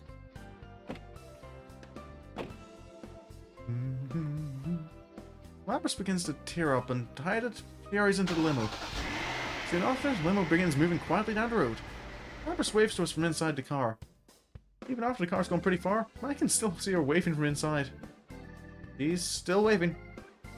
She's still waving. Everyone starts to laugh a little. Can she see us? I can barely make out the car from here. She's got the zoom function. Oh, hey, new artwork. After partying with Labrys, we all ended up hanging out at the GNS food court. That's right, it's the welcome back party for you we'd completely forgotten about. We finally can get back to business. But still, Kind of feels weird. Having a welcome back party after saying goodbye to someone. Come on, let's hurry up and do a toast. I only get a 30-minute break. Huh? Are you working today? I can't take much time off during Golden Week. Teddy, you were out without permission a couple days ago, so be ready to pay the price. No, but that wasn't my fault. You meanie jerk nurse lover. Oh, speaking of which. Oh no. Shh, quiet, you. How did the conversation go from work into... How did the conversation go from work into wanking in 2 moves? I don't need them knowing this stuff. There's no time. Before anyone can ask you what he's talking about, I raise my cup and look at everyone. Second time's the charm. Welcome back. Welcome back, senpai.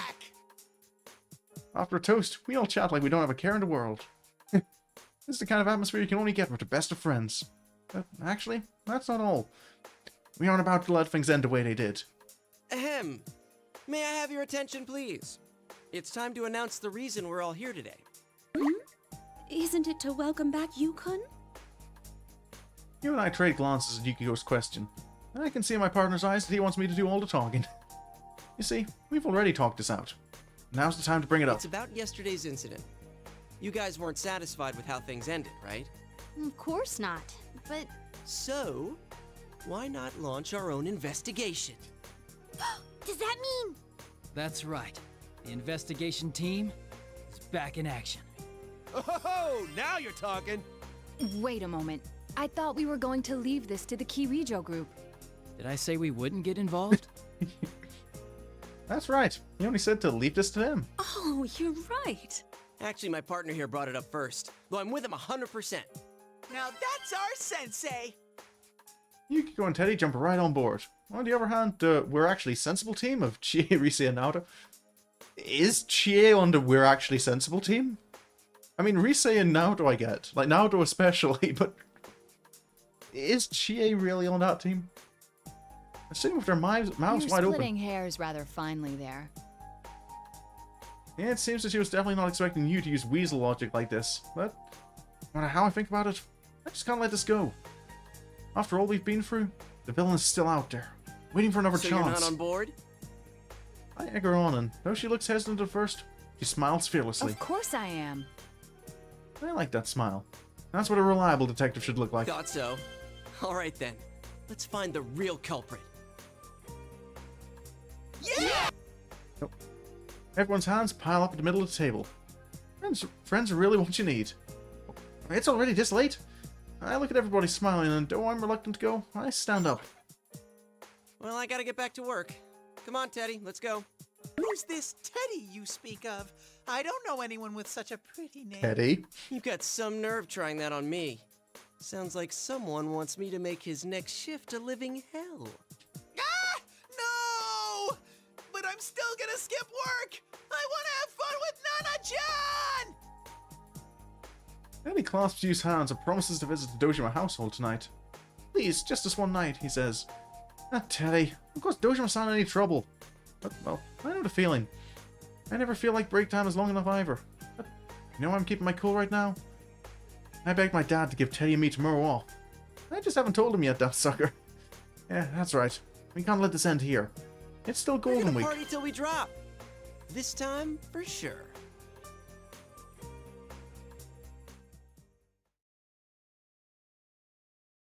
Another end. Okay. Why is use clear yellow?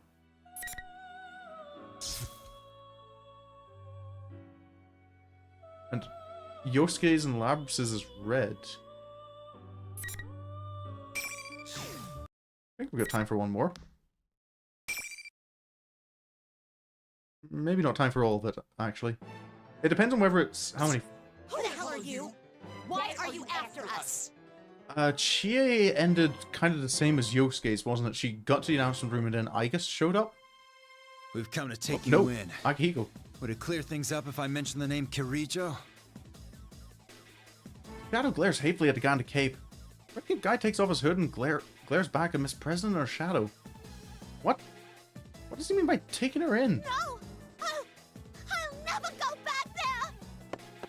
Oh. Damn it, get back here!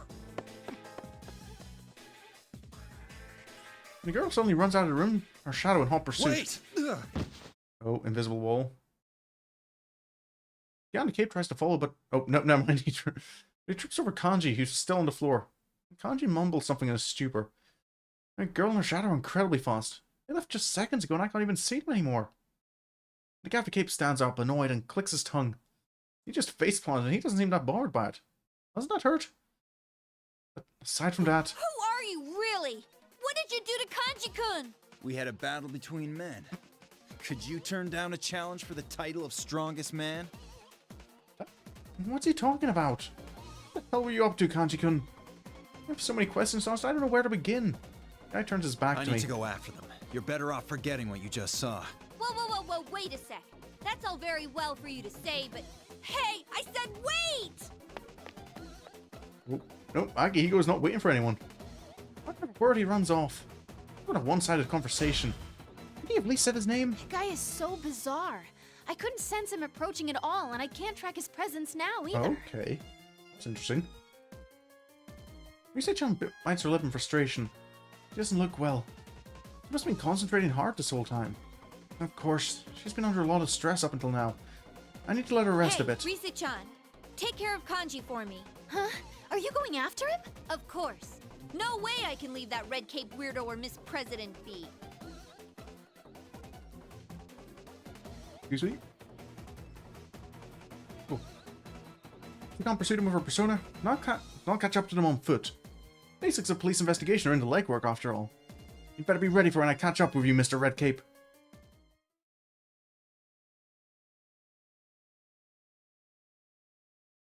So how is this one going to go down? After a bit of running around, I finally spot that conspicuous cape turning a corner in the hallway. It's really fast. I can barely keep up with him. But thankfully the gym should be up ahead, even though there's no way to be sure of that here. Good, I can take him on from here. Hold it right there, Buster! The guy stops to look back at me and frowns, but he doesn't attempt to run off again. Did he have a change of heart? I don't know what's going on, but now I can catch up with him. You're gonna tell me what's going on! Are we gonna fight Akihiko? Well, I suppose technically twice in Chie's route, because we fight him in, like, the bad ending. Who is that Labrys girl? Is she really a machine? And why are you after her? What are you gonna do once you catch her? What good would knowing that do you? What? I'm here on a certain mission. You could even call it a duty. My resolution is nothing like yours, based on curiosity. Perhaps his knuckles on the air behind him. There's a sound. It seems like there's another invisible wall keeping him from going on. Ridiculous Grand Prix is still going on. What? Wait, you mean... I quickly turn around and check the section I just come through. I reach out my hand, I feel a wall there. We're trapped. So, like, Dewey... That's what you get for coming after me so recklessly. The rule that one opponent must be defeated is still in effect. Not the tournament's rules. You can't leave if you don't fight and win. In other words, in order to keep following the girl, I have to fight this scary-looking dude. Slammed Candy straight through a wall. I'm sure this guy has to be a Persona user too. He said that he'd come to take her in. I'm guessing he came through a TV on his own too. I have a chance of beating this guy? No, I can't doubt myself. I still have to do this. Muster up all my courage and square off against him. Alright, I accept. Huh. Why are you willing to go to such lengths to catch up to Labrys? Labrys. So I guess that's this Miss President's real name. I don't know why. I just know that she was in pain. I don't know if my reasons are better or worse than yours, but I can't turn my back on her. When I say that, his eyes get even more intense. I almost flinch, but I know that I can't look weak in front of this guy. I glare right back at him. I've seen that look in people's eyes before. I've seen it in people acting with determination that never wavers. In the eyes of my friends, while we fought so hard all through last year. I can't look away from that strength of resolve. That's when his expression softens slightly and he answers. Alright. To answer your questions, what you saw was the 5th generation anti-shadow suppression weapon Labrys. She was given a heart so she could use a persona. A weapon? Then she really is a robot. But she's so cute. And she even sounds like a normal girl. Oh, so that's what her lost memories were about. And since she has a heart, she has a shadow too. She has a shadow? Do you mean the thing where there's two of her? Is that not a thing in Persona 3? Shadows being of people? I nod and tell him about how this world works, especially about the shadows. I'm not great at explaining things, but I've already told Labrys not too long ago, so I should know what to say. I hope. Cape listens quietly, nodding now and again if he understands as if he understands everything I'm saying. I get it now. The mastermind behind all this isn't Labrys, but her shadow. I think that's it anyway. She didn't have any memories and thought she was the student council president. But I wonder what's with this tournament. What could she have wished for to make this happen? I have some suspicions about that. Labrys may have been forced to do some inhumane things while she was in development. Her original circumstances may be related to the setup of this Grand Prix. Then, this tournament is a reenactment of what Labrys went through in her past? Looks like you'll be alone forever. No one can understand you. I recall what the shadow said. That's what Labrys has been feeling all this time? She just wanted someone to understand how she felt. Is that it? So that's why she made people fight against their friends, because she had to do it in her past? But still, nobody could understand her. It may have been what the shadow was saying. I was doubting her too. I didn't even try to believe what she was saying. Even though my way of doing things wasn't great, I'm starting to get lost in my own thoughts, but the Cape guy speaks up. That's all I can tell you. If you still want to search for her, you'll have to defeat me to move on. What'll it be? I search for the right words within me. I need to think it through before I say anything. I can see the strength in his eyes, waiting for me to say the right thing. I can't say I'm doing this just because. If Labrys wished to make us go through what she went through. Gonna admit, you did do it. I told you I'm boring. Not good enough to keep you awake. That means she wanted to be understood. She wanted someone to save her. That's just your guess, though. But if it's possible I'm right, then I can't abandon her. That's why I won't We've moved go back on to until I Chie's saved route her. again. Her heart is worth fighting for. This is actually pretty stupid. I should... Maybe I should start doing like bedtime story streams. I'm looking straight into his eyes as I say this, and he smiles. But even though he's smiling, he suddenly seems a lot more menacing. What's your name? Mine's Akihiko Sanada. Yeah. Sleep always sneaks up on you when you're sick. I'm Chie Satonaka, a third year at Yasagami High. I like the fire in your eyes. Then let's fight, and see whose passion comes out on top. No. So I've defeated Akihiko as Chie before. So this shouldn't pose too much of a problem for me.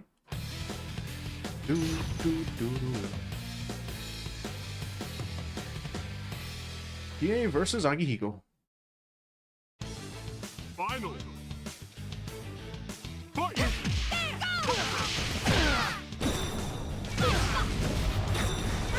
Gotcha. Get you on to the other side. Ow.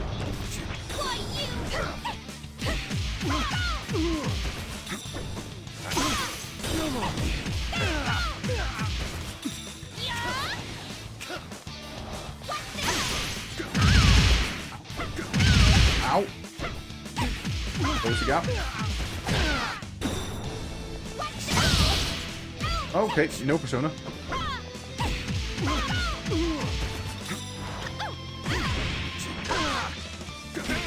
Oh yeah, my persona was broken, that's why I couldn't use it. There we go.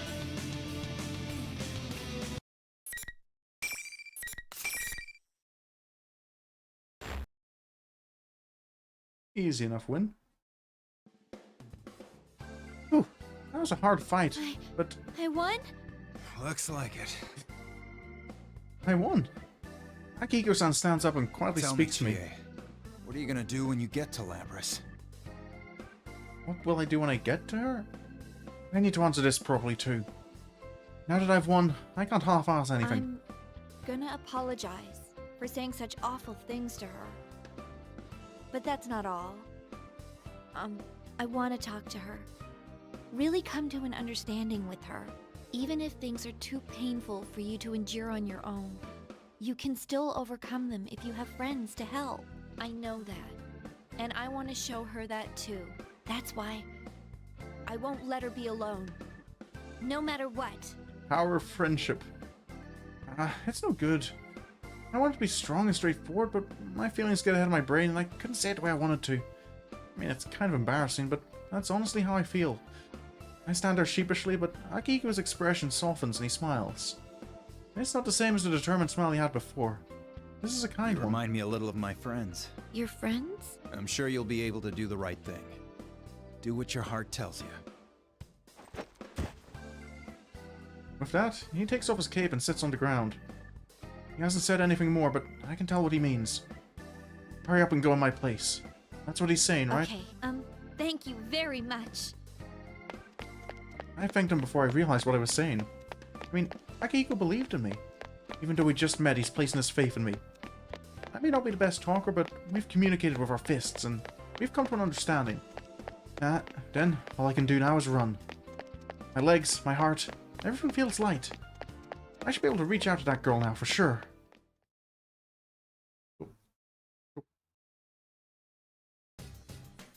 I finally made it back. While I was on the way, Rise-chan contacted me. Labrys and her Shadow seem to have returned to the announcement room together. If they're together, then it most likely means that Labrys has been taken captive by the Shadow. If they're in the same place, then Akihiko and I were made to fight just to buy them time. Luckily, Rise-chan says that she's already escaped to a different room. She's complaining about how heavy Kanji-kun is too. Good on Rise for being able to shift Kanji-kun. I guess he hasn't woken up yet. In any case, when I open this door, it'll be a one-on-one battle against the Shadow. Take a deep breath and open the door. Will it be against the Shadow or will it be against Labrys? Miss President. Oh, Labrys? Are you here? That man told you to come here, didn't he? No. The moment I enter, a sharp voice calls out to me. I see the speaker standing alone in the center of the room. Is she the Shadow? No, this is Labrys herself.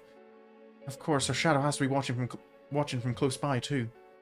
I can't let my guard down. No, he didn't. I came here because I wanted to. You just want to capture me like all the others. Well... Oh. Labrys reaches for the battle axe attached to her back. I can see in her eyes that she's serious about this. I didn't come here to fight you. I'm never going back there. I never want to get put through that again. I'm gonna run away. Just you watch me. If anyone gets in my way, I'll stomp them all! It's no use. She's not listening. She's completely worked up. Must be because her past was so painful. But I need her to calm down right now. I brace myself for the fight and get ready. I'm sorry. I can't stop now. There's something I need you to know. Ooh. At least this time she's not deceiving her, like still lying to herself like she was in Yosuke's route.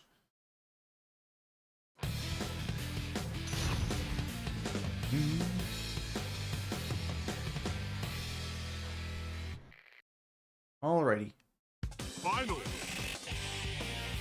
Fight! The opener.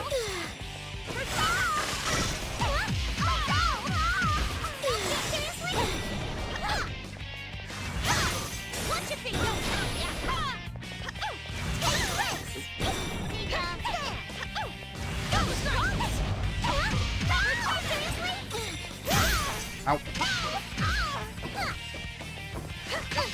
There we go. I can't remember what she is.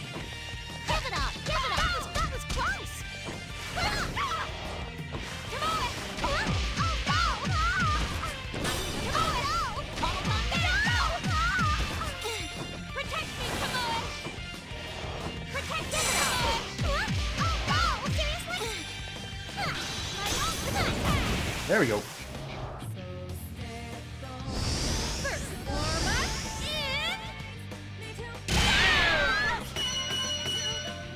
Galactic Hunt. I think still one of the most powerful attacks in the original Persona 4. Why won't anyone understand? Labrys, I wanted to I kneel down to talk to Labrys, who's on the floor. The scenery beyond the glass wall begins to distort. This... Same cuts.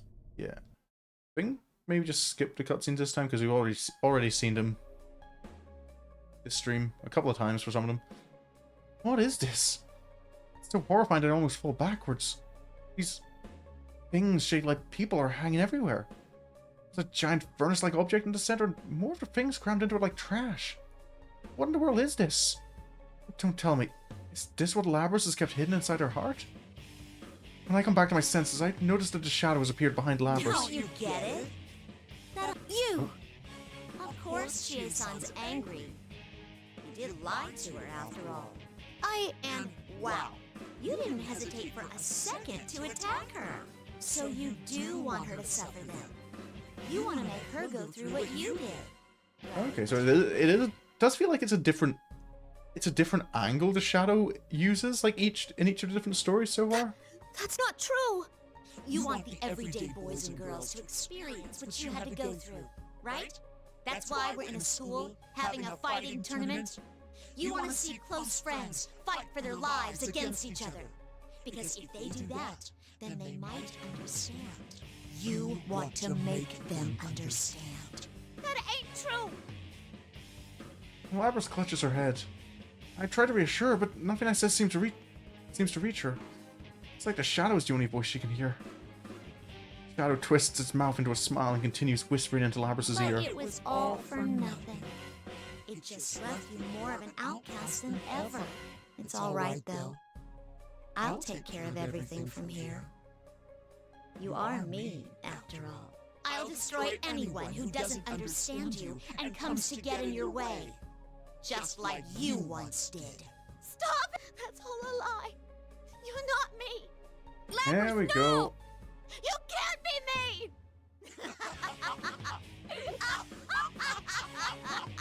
Finally! You finally said it! Now, I can be myself! Nope. It is the same one. There's Asterius again. Shadow going berserk. No matter how many times I see it, it's still overwhelming.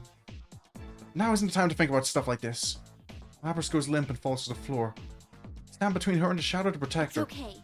Just wait for me. I'm exhausted from today's series of battles. The Shadow has an immense power. Even worse, I'm all alone in this fight. It's unlike anything from last year, but I'm surprisingly confident in myself. Of course I'm nervous, but I have a strong resolve. That makes up for any fear I might have. I mean, this is my wish after all. It's my dream too. I'll make sure to protect you. If this is about wanting to protect someone, I damn well won't lose. That was Chie's goal at the end of Persona 4. Fighting to protect people. Chie and Shadow Labrys.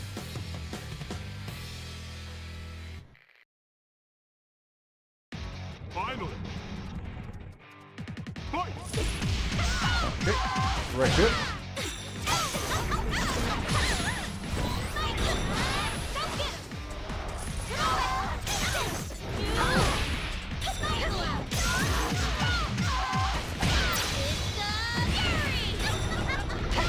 Okay.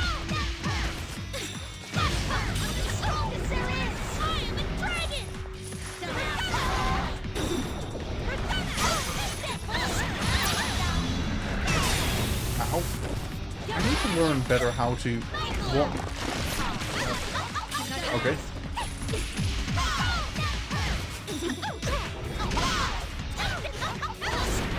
Oh, this might be bad. Yeah, this might be very bad. Nope. There we go. Okay. That was a little close.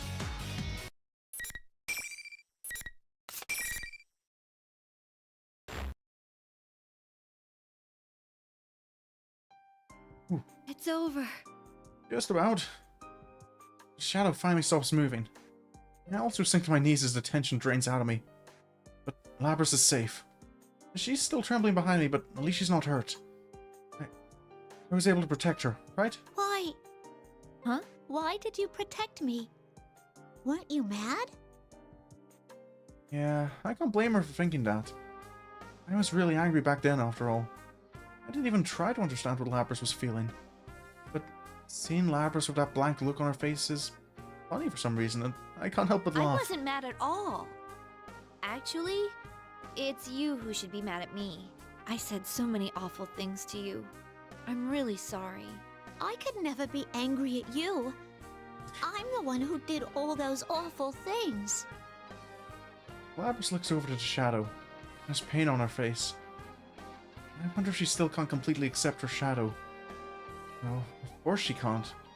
It's not something that you can just accept without a lot of soul searching. She'd spent this whole time being tormented by what the shadow represented. Considering that Labrys seems like a serious person, she might be the type to think that everything is her responsibility. But that's not true. There's no need for her to bear this alone. I want to tell her that so badly right now. About this Grand Prix. I mean, yeah, it was tough, but it wasn't all bad.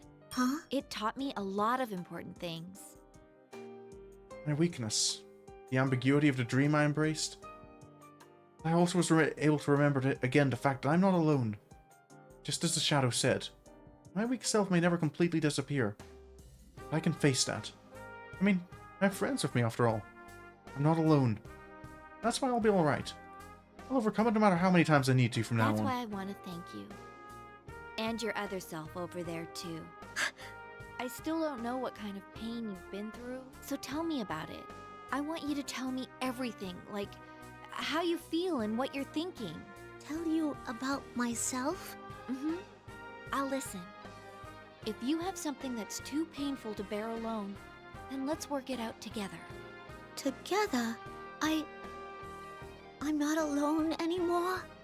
Power of friendship again. I nod back to her. After hearing my words, Labrys finally looks up and looks to her of herself. She's still trembling, but she isn't looking away anymore. I was so bad at explaining myself, but I think she understands what I was trying to say. Labrys stands up and walks towards her of herself. I watch her as she walks over to the shadow, standing tall. Her posture tells me how she feels. It says, I'm alright now.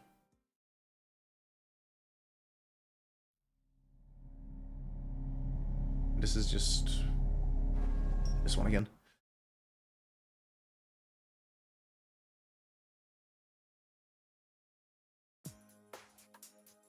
Now that Labrys has accepted herself, she turns toward me. That's when she finally smiles. It's a smile from the bottom of her heart. I can tell she's never shown to anyone before. It makes even my heart skip a beat. This girl is really pretty. Oh, out to the front gate. I take Labrys with me and we go to get everyone who has been trapped by the walls created by the tournament's rules. Oh, we're just like backtracking. Okay, so not everyone rushes back to us in this one. We actually have to go and gather everyone up. Since the real mastermind is gone, the invisible walls have disappeared and everyone should be free now. We go around to each place. Yukun, Yosuke, Yukiko, and Teddy. Rise-chan brought Kanji, who had finally woken up. And even Narukami showed up, and she shouldn't even be here. She told us that she just happened to be back in town because of the job she was doing. Eventually, we all go to the school's rooftop as a big group. When we open the door to the rooftop area, we see something surprising. This isn't a rooftop at all. Instead, the area before us was that studio-like place that we'd used as the entrance area to the TV world during the case last year. It should have disappeared after that, but it looks like it got restored when Labrys entered the TV world and the school was created. True, once the Midnight Channel started airing again, people would start taking interest, like last year. So maybe that's why the studio place came back. Still, the investigation team is back together again. This would be the perfect time. Labrys was hiding behind me, but I reach around and shove her in front of me towards my friends. I have someone to introduce to you guys. This here is Labrys-chan. Chie-san? I explain everything that's happened to everyone. I tell them that Labrys is a victim of the events that took place here. And even though she has an obviously mechanical body, her heart is that of a human. Her shadow had come out of her and was the one who had masterminded the tournament, but Labrys has accepted it and everything's been solved. And everything else that I may be forgetting right here. This is the third time today that I've had to explain all this, so I think I've gotten pretty good at it. Labrys looks anxious while I talk, but the first one to speak up after I'm done is Yukon. I expected as much. He is our leader, after all. That must have been tough. You feeling okay? Huh? Having a shadow come out of you is pretty draining. Seriously, I was ready to collapse for a few days when it happened to me. Mm-hmm. It's amazing that you're able to stand like that on your own. Labrys looks back between me and everyone else with utter surprise. No one minds Labrys, and they keep trying to talk to her, all speaking at the same time. Could it be because she's a mech? Wow! Isn't it cool for a mech like her to have a heart? I can't think of any way it could be weirder than an idol, a detective, and a tame shadow, but here we are. I don't know. I think Teddy was even crazier. The way he grew a body inside of himself Yeah. from scratch. I am more intrigued by her than Teddy, though. May I examine your internal No, workings no for a bit? disassembling Labrys. Now, Chun, if you're going to touch anyone's internal workings, do mine! Teddy, you're hollow. With all due respect, I shall have to decline. Man, I don't blame her for going all quiet right now. I tap Labrys on the shoulder, seeing that she's at a loss for words. What's wrong, Labrys? Oh, well, I thought that everyone would be angrier. That's what I thought, but Labrys, you got it all wrong. What would we be angry about? Now that it's over, it wasn't all that bad. The battle to decide the strongest man was pretty intense, though. Hmm? Is that what it was Yeah, about? with all due respect, basically. Yeah, well, it's kind of there. It's with all due respect, but you're not due any respect. Well, they may be taking it in stride a little more than is normal, but no one would hate you, Labrys. Labrys looks at each person's face. Everyone's smiling, aren't they? I'm not blind. Chie-san, thank you so much. Jeez, you're so formal. You can just call me Chie. We're friends, remember? Friend. You can just call me Yukiko, too. And you can just call me Prince Teddy. Where's the prince? That's longer than your real name, though. Go back to the Wild Kingdom where you belong. Oh, would the carnivore like to join him? What did you call me? Go back to the Disappointment Ranger no stream. Visantima hideout. Fair enough if you're not feeling up to it. I know I've had to take days off before when I've just been not doing great. Disappointment Ranger result. You've got it all wrong. Ressentiment is French. Mall is pronounced completely different from the man in Featherman. It seems he's smarter than he looks. Sheesh. We're wrapping up everything so well, and then Yosuke has to go on about stupid stuff. If we keep sniping each other like this, Labrys is just going to pull back into her shell. And we just got her talking. So I thought. I'm a bit annoyed. I was a bit too tired last night. I missed your Mad Father stream. I'd been looking forward to that, but my brain just shut down. Labrys burst out into laughter. That alone warms my heart. Case is finally over. Realization is finally hitting me.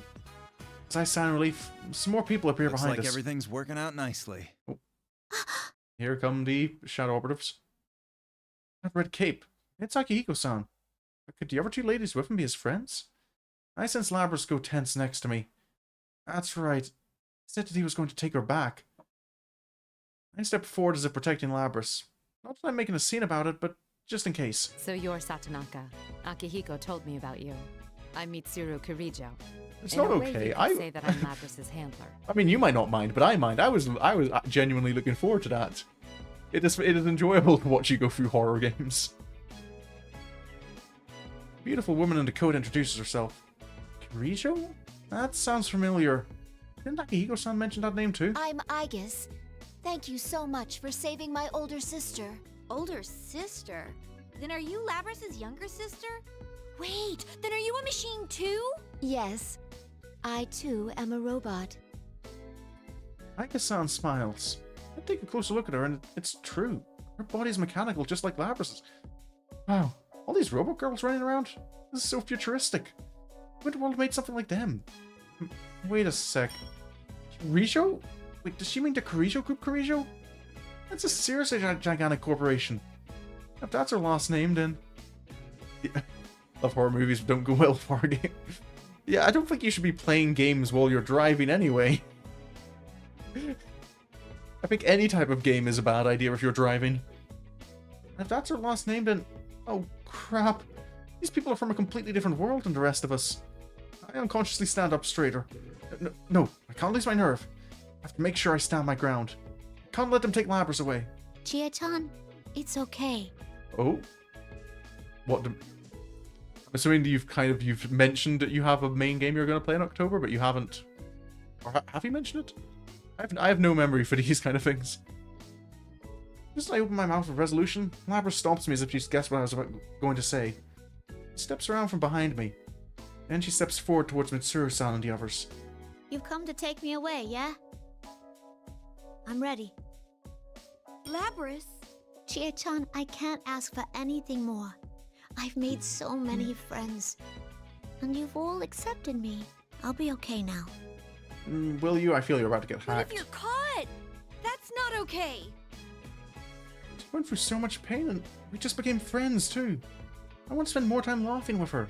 I squeeze Labrys' hand. I'm keeping it a secret, but it will be a committed let's suffer, oh dear. Labrys looks slightly troubled. Heart-rending face that looks like she might be crying and smiling all the same. I'm sorry to interrupt the heated discussion, but I have no intentions of sealing you away. Huh? Your shadow going berserk was an irregularity caused by this world. It wasn't due to any malfunction in you. Luckily, because of what happened, you are now in complete control of your persona. Isn't that so, Akihiko? Yeah, that's right. Akihiko-san nods along with Mitsuru-san's words. But Akihiko-san wasn't there when Labrys gained her persona. As my gaze is wandering, Akihiko-san glances towards me in a significant way. Could it be that he helped us out? Not only is he strong, but he's so understanding. He is a real man. Not gonna be locked up? Yes! I'm so glad for you, Labrys! This is like a dream. I can't believe this. I kind of want to play some more horror stuff, but I can't. Chie. Oh, there we go. Oh. But I'm not quite sure what to go Labrys? with. I tried SCP Containment Breach, but it just I just can't enjoy it. Oh.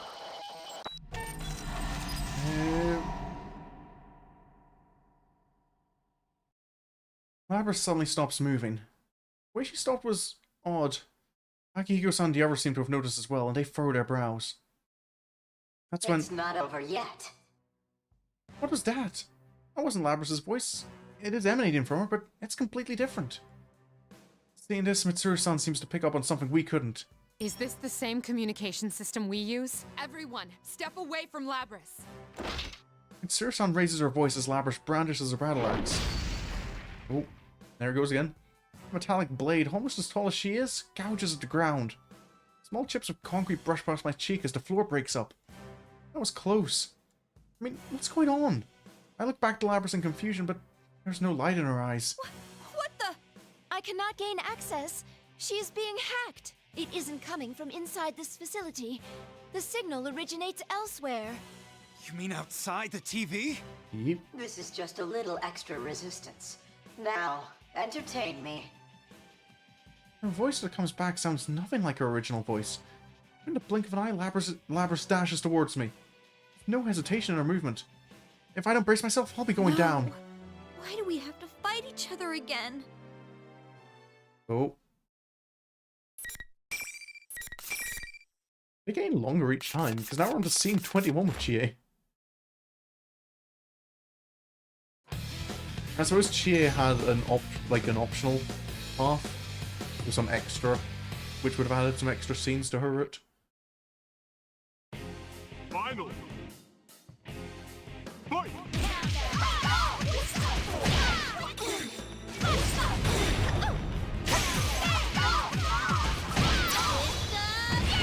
There we go. There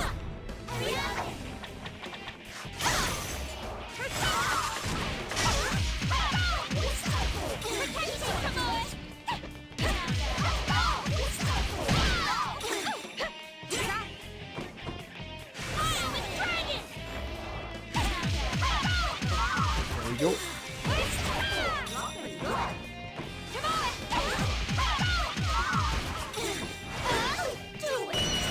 that went fairly well.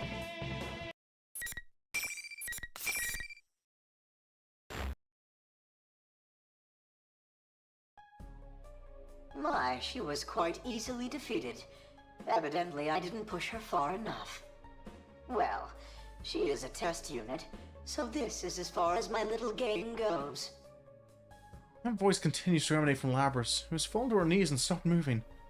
So, whoever's speaking through her is controlling her? Dare they... Excuse me? Dare they treat her like some object? What the hell's wrong with them? Who are you?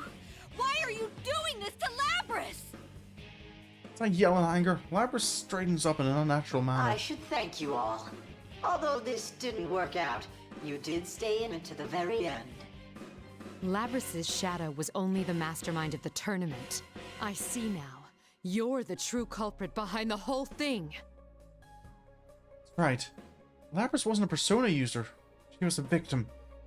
The shadow should have appeared after that. That means there was someone else who dropped Labrys into a TV.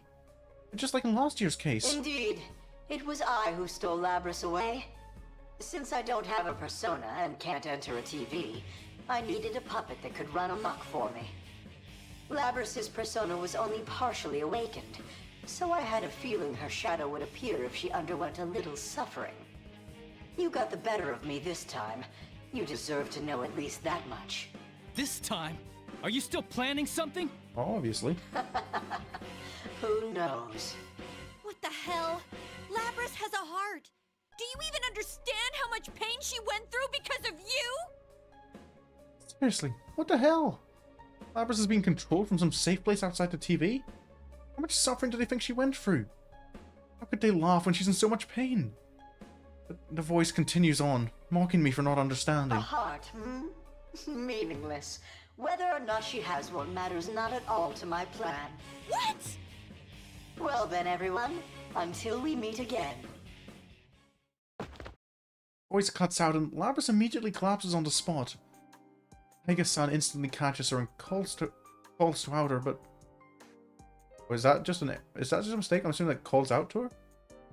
But Labrys is unconscious. I don't know what to do with my fists, so I begin swinging them aimlessly. Saved her and she was so happy. Why did she have to be put through this? It seems whoever our adversary is, they're connected to us. You shouldn't get involved in this any further. From here on, leave this to us. Wait a sec! After what that bastard did to us, you're telling us to butt out? Yep. I understand how you feel, but this is too dangerous for you. We will do our best to ensure that no harm comes to you. Trust in us and let us work. But... So how's it going to go with Chie? Because before it was you and Yosuke kind of had their understanding. I'm so irritated I can't put my thoughts into words. Mitsuru-san may be right, but that doesn't do anything for my feelings. I mean, if some bastard's gonna say that a person's heart has no meaning, I can't just let him get away with it. Guys, let's leave this to them. Huh? I'm about to shout at Mitsuru-san, but Yukon stops me. We should get out of here, he says. I know what he's getting at, but... yes, I'm completely exhausted. I did fight some seriously intense battles, one after another. And some of us, like Rise-chan, have been stuck in this world for so long that I'm sure we're at our limit. I mean, thinking rationally, I know that we need to get back home. Labrys. Still, seeing Labrys unconscious in Aiga-san's arms wounds me. Isn't there anything that we can do for her? Do we have to say goodbye like this? Oh, did I skip a line of dialogue, or... I look towards Yukon once more when... he winks at me. What? Oh. Okay, no, there is an understanding. When we return to the real world, all the energy that had been powering me so far drains away and I begin staggering. Everyone else appears to be in a similar state, and we immediately go our separate ways without much discussion. I went straight home and fell into bed, but couldn't get to sleep. All these feelings are swirling around inside me, and I can't sort them out. Sheesh. As I toss and turn in bed, my cell phone rings without warning. I look at it, but it's a number I don't recognize. I should ignore it. But it does bother me that I'm getting a call right now. I decide to pick up. Lo and behold, the voice I hear is... Labrys? He's hacking everyone's phones? The call said to meet at a certain location the next morning. When I arrived, I saw an amazing limousine parked on the plain country road. It's just This thing is so long, it's insane. Even if this were a movie, it would have to be a comedy. Nobody would believe that a car this long and sleek would exist in real life.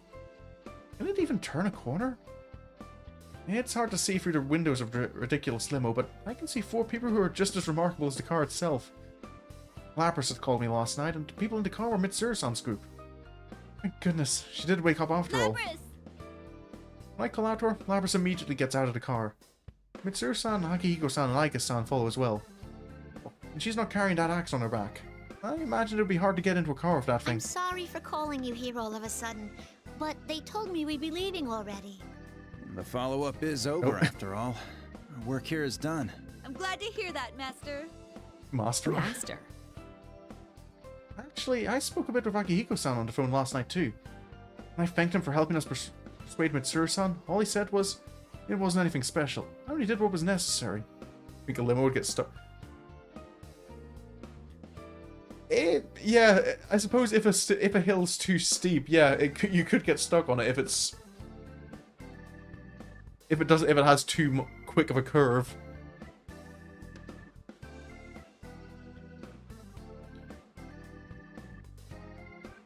Yeah, what an awesome thing to say.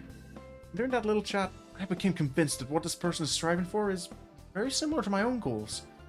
That's why I'm going to call him Master. I'll look up to him as an ideal until I can match his strength and resolve. I told you to stop calling me that. No, you're my master. Though, I gotta admit, part of me has just always wanted to say macho things like that. But you're not a man. A true man isn't bound by his sex. There we go, Akihiko. I see. My apologies. Your leap of logic is so extreme it could reach the moon. Labrys giggles at seeing our banter. I can't help but smile as well. Sounds embarrassed, but maybe a little happy too. You're going Still. with them too, Labrys? So is Chie the only one here in this encounter? To be honest, I wanted to be with her more. But if I said such things, it would just trouble Labrys, so I swallow those words. Labrys speaks to me as such things are going through my mind. Yeah. I decided I'm gonna work with Mitsuru-san and then I'm gonna find whoever it was that set you all up and catch him myself. I won't let any danger come to you guys. So, this is just a short farewell. Labrys. I felt like someone gripped my heart. Labrys has been through so much worse than we have. All the problems she has to face. Yet, she's going to fight for us? Whoever this culprit is, they can't be allowed to get away with doing this to her. Labrys has such a kind heart. Them to treat her like some object is just unforgivable. My happiness for Labrys, my anger at the bastard who controlled her, my frustration of not being able to help. I feel tears in my eyes. I look down, not wanting her to see me cry, but a large hand slaps me on the back. Your passion had a real effect on Labrys. You should be more proud. Master! A true man is only allowed to cry when he loses his wallet. Alright. Okay, maybe... Yeah, maybe he's... Maybe it's less progressive and more... simple. Maybe that's how his mind works. Yes, Master! That's a rather shallow occasion for tears. Did something happen to you during your trip? It's true that the mental scars one would face if one lost one's wallet in an unknown land halfway across the globe would be immeasurable. Ah, there they are. Oh. Hey! Now everyone shows up.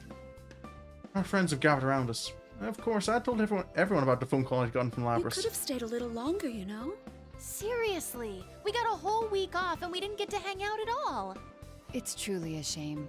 Well, until next time. Mm-hmm.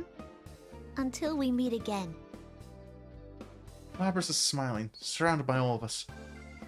My passion had a real effect on Labrys. That's what Master said, but I don't think it's entirely true. Labrys changed because of her own will. She seriously wished she was understood. That's why her wish came true. I think that's all there is to it. We should get going. At Mitsuru-san's signal, the limousine's engine turns on. It's time for them to leave. Labrys' face clouds over. Jeez, looks like I gotta say something. No, a true man wouldn't cry.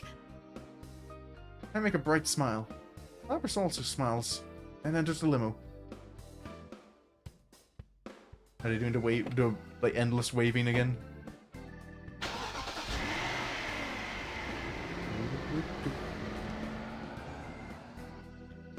As the car takes off, Labrys sticks her head out the window and yells loudly. Chie!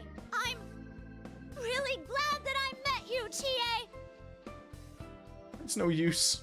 I'm the one who told her not to cry. Labrys is smiling just like I told her. It looks like I won't be a true man today. I'll see you!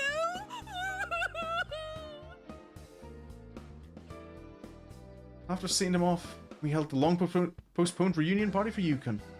We were all feeling a little down after having to say farewell to Labrys, but that immediately picked our spirits back up. We were so happy that everyone was able to get together like this. We thought that was impossible, and there was one more happy surprise. Also, this doesn't mean that we won't get to see Labrys again. I stretch out and look up at the sky.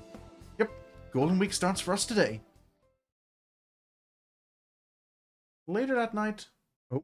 Dear Akihiko-san. Okay, so a little different. We're not having the announcement that we're... That doesn't feel right. I crumple up yet another piece of paper and throw it in the trash can. I just can't figure out how to start this letter. I'm not really good at writing letters. Oh, maybe it's too formal. All those how to write professional business letters articles I looked up online really aren't very helpful. That's a relatable thought. I remember trying to like write formal letters or like emails to people and trying to... The guides you find online don't help explain it at all. I take a deep breath and... To my master. Ooh, much better. I relax, and my pen follows the wishes of my heart. I don't have the best penmanship, but I think it's a lot nicer to get handwritten letter than an email. How have you and Labrys been? I've been well. I've been doing my best while remembering what you said to me on that day. Do you remember? You told me that I would be able to do the right thing.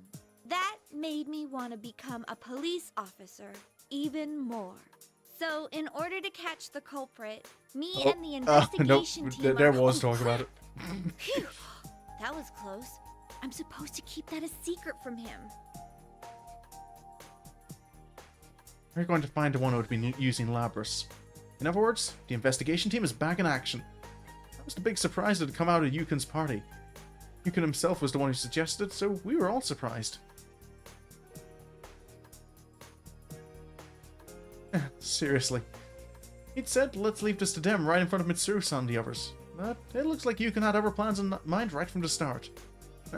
If he could be such a convincing actor, I can't go spilling the beans in a letter. But to lie to Master? No, I have to lie to him. I can't let him find out, no matter what. I crumple up the piece of paper again and throw it away. I guess this really isn't my thing. I'll give it another try tomorrow. Oh, and so begins the cycle of procrastination. I'll be able to do the right thing. I'm going to believe in those words and do my best to live up to them. I really want him to know that. Next to the letter is a police academy entrance exam guide. I bought this a long time ago, but I haven't even touched it. I've got to face that someday too. When I look at the clock, I realize that it's already past midnight. Oh, yeah. So sleepy. Oh. Since Yukon's with us again, we've got to give what we decided on our best shot. Investigating on our own, huh? I stand up from my chair and stretch out, then fall onto my bed. It's so fluffy. I can't stop myself from immediately drifting off into sleep. I'll do my best to... My future. What I want to protect. An enemy we must fight. There's so much that I need to think about. I'm not good at thinking, and there's probably going to be a lot of things that don't go as we plan. I just need to concentrate on one thing at a time. Even if something doesn't go well, I shouldn't let it get to me. Yes, I have friends. I know I can go on. Along with my friends. And out cold. Okay, is it just are they clear? Is it just gonna be like yellow, red, yellow in like stripes down? Is it just an aesthetic choice that I don't quite get? But okay, that was a little more progress than I thought it'd make. Did go on a little longer than I expected, but cleared 3 of the stories, which mean...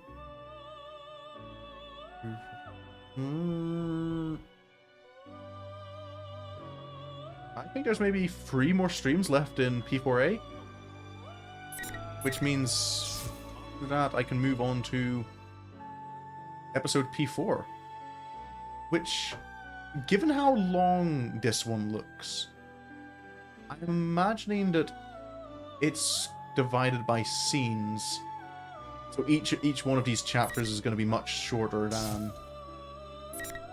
Oh yeah, because it does even have Velvet Room written there, so it must only be one location. So while these are entire stories, I'm guessing this is just individual scenes we progress through.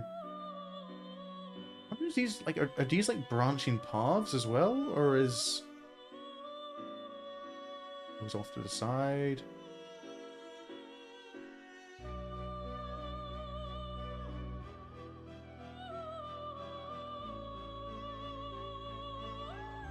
Yep, there's a lot in episode P4. So I'm kind of, like, that has to be, like, individual scenes. Like, if this is an entire... If this is an entire story, like, for each icon. But that'll be for... we've got, I think, at least... Well... I think the antagonist is looking at this, like, parallel dimensions, and each one they lose. Potentially. I mean, Persona... I think it has messed around with parallel dimensions and such before. But I'm going to fade that out. Oh. But yeah, so I think we've got about 3 more... Yeah, about 3 more streams, maybe 2 to, if the other ones go quite quickly. It depends. But yeah, because next one we can do Yukiko, Hanji, and Teddy's, like, finishing up their stories. Next stream would be Naoto, Mitsuru, and Akihiko. And then it would be Aigus, and I'm assuming once we've done that, we'll unlock the final story there. But I'm a little curious as to what the final story is, because I still can't... The only person who's been involved in fights who we haven't seen is Elizabeth. Elizabeth is the only other character... Or... Yeah, bring back Akihiko. Oh, Akihiko will definitely return. And I'm fairly certain he's involved in the Ultimax story as well. But yeah, otherwise, streaming schedule. Tomorrow I'll be playing a bit of Space Engineers in the morning, and then I'll be returning later, quite late in the evening, for more Pokemon Platinum Randomizer. Persona will be returning on Thursday for us to continue on with the finishing up the Areana story. And otherwise, rest of the schedule is on YouTube as usual. Otherwise, if you feel like it, you can follow me on Twitch, subscribe on YouTube. But whatever you do, I really hope you enjoyed. Thank you so much for coming along. And have a good evening. Have a good night. Until I see you next. Goodbye.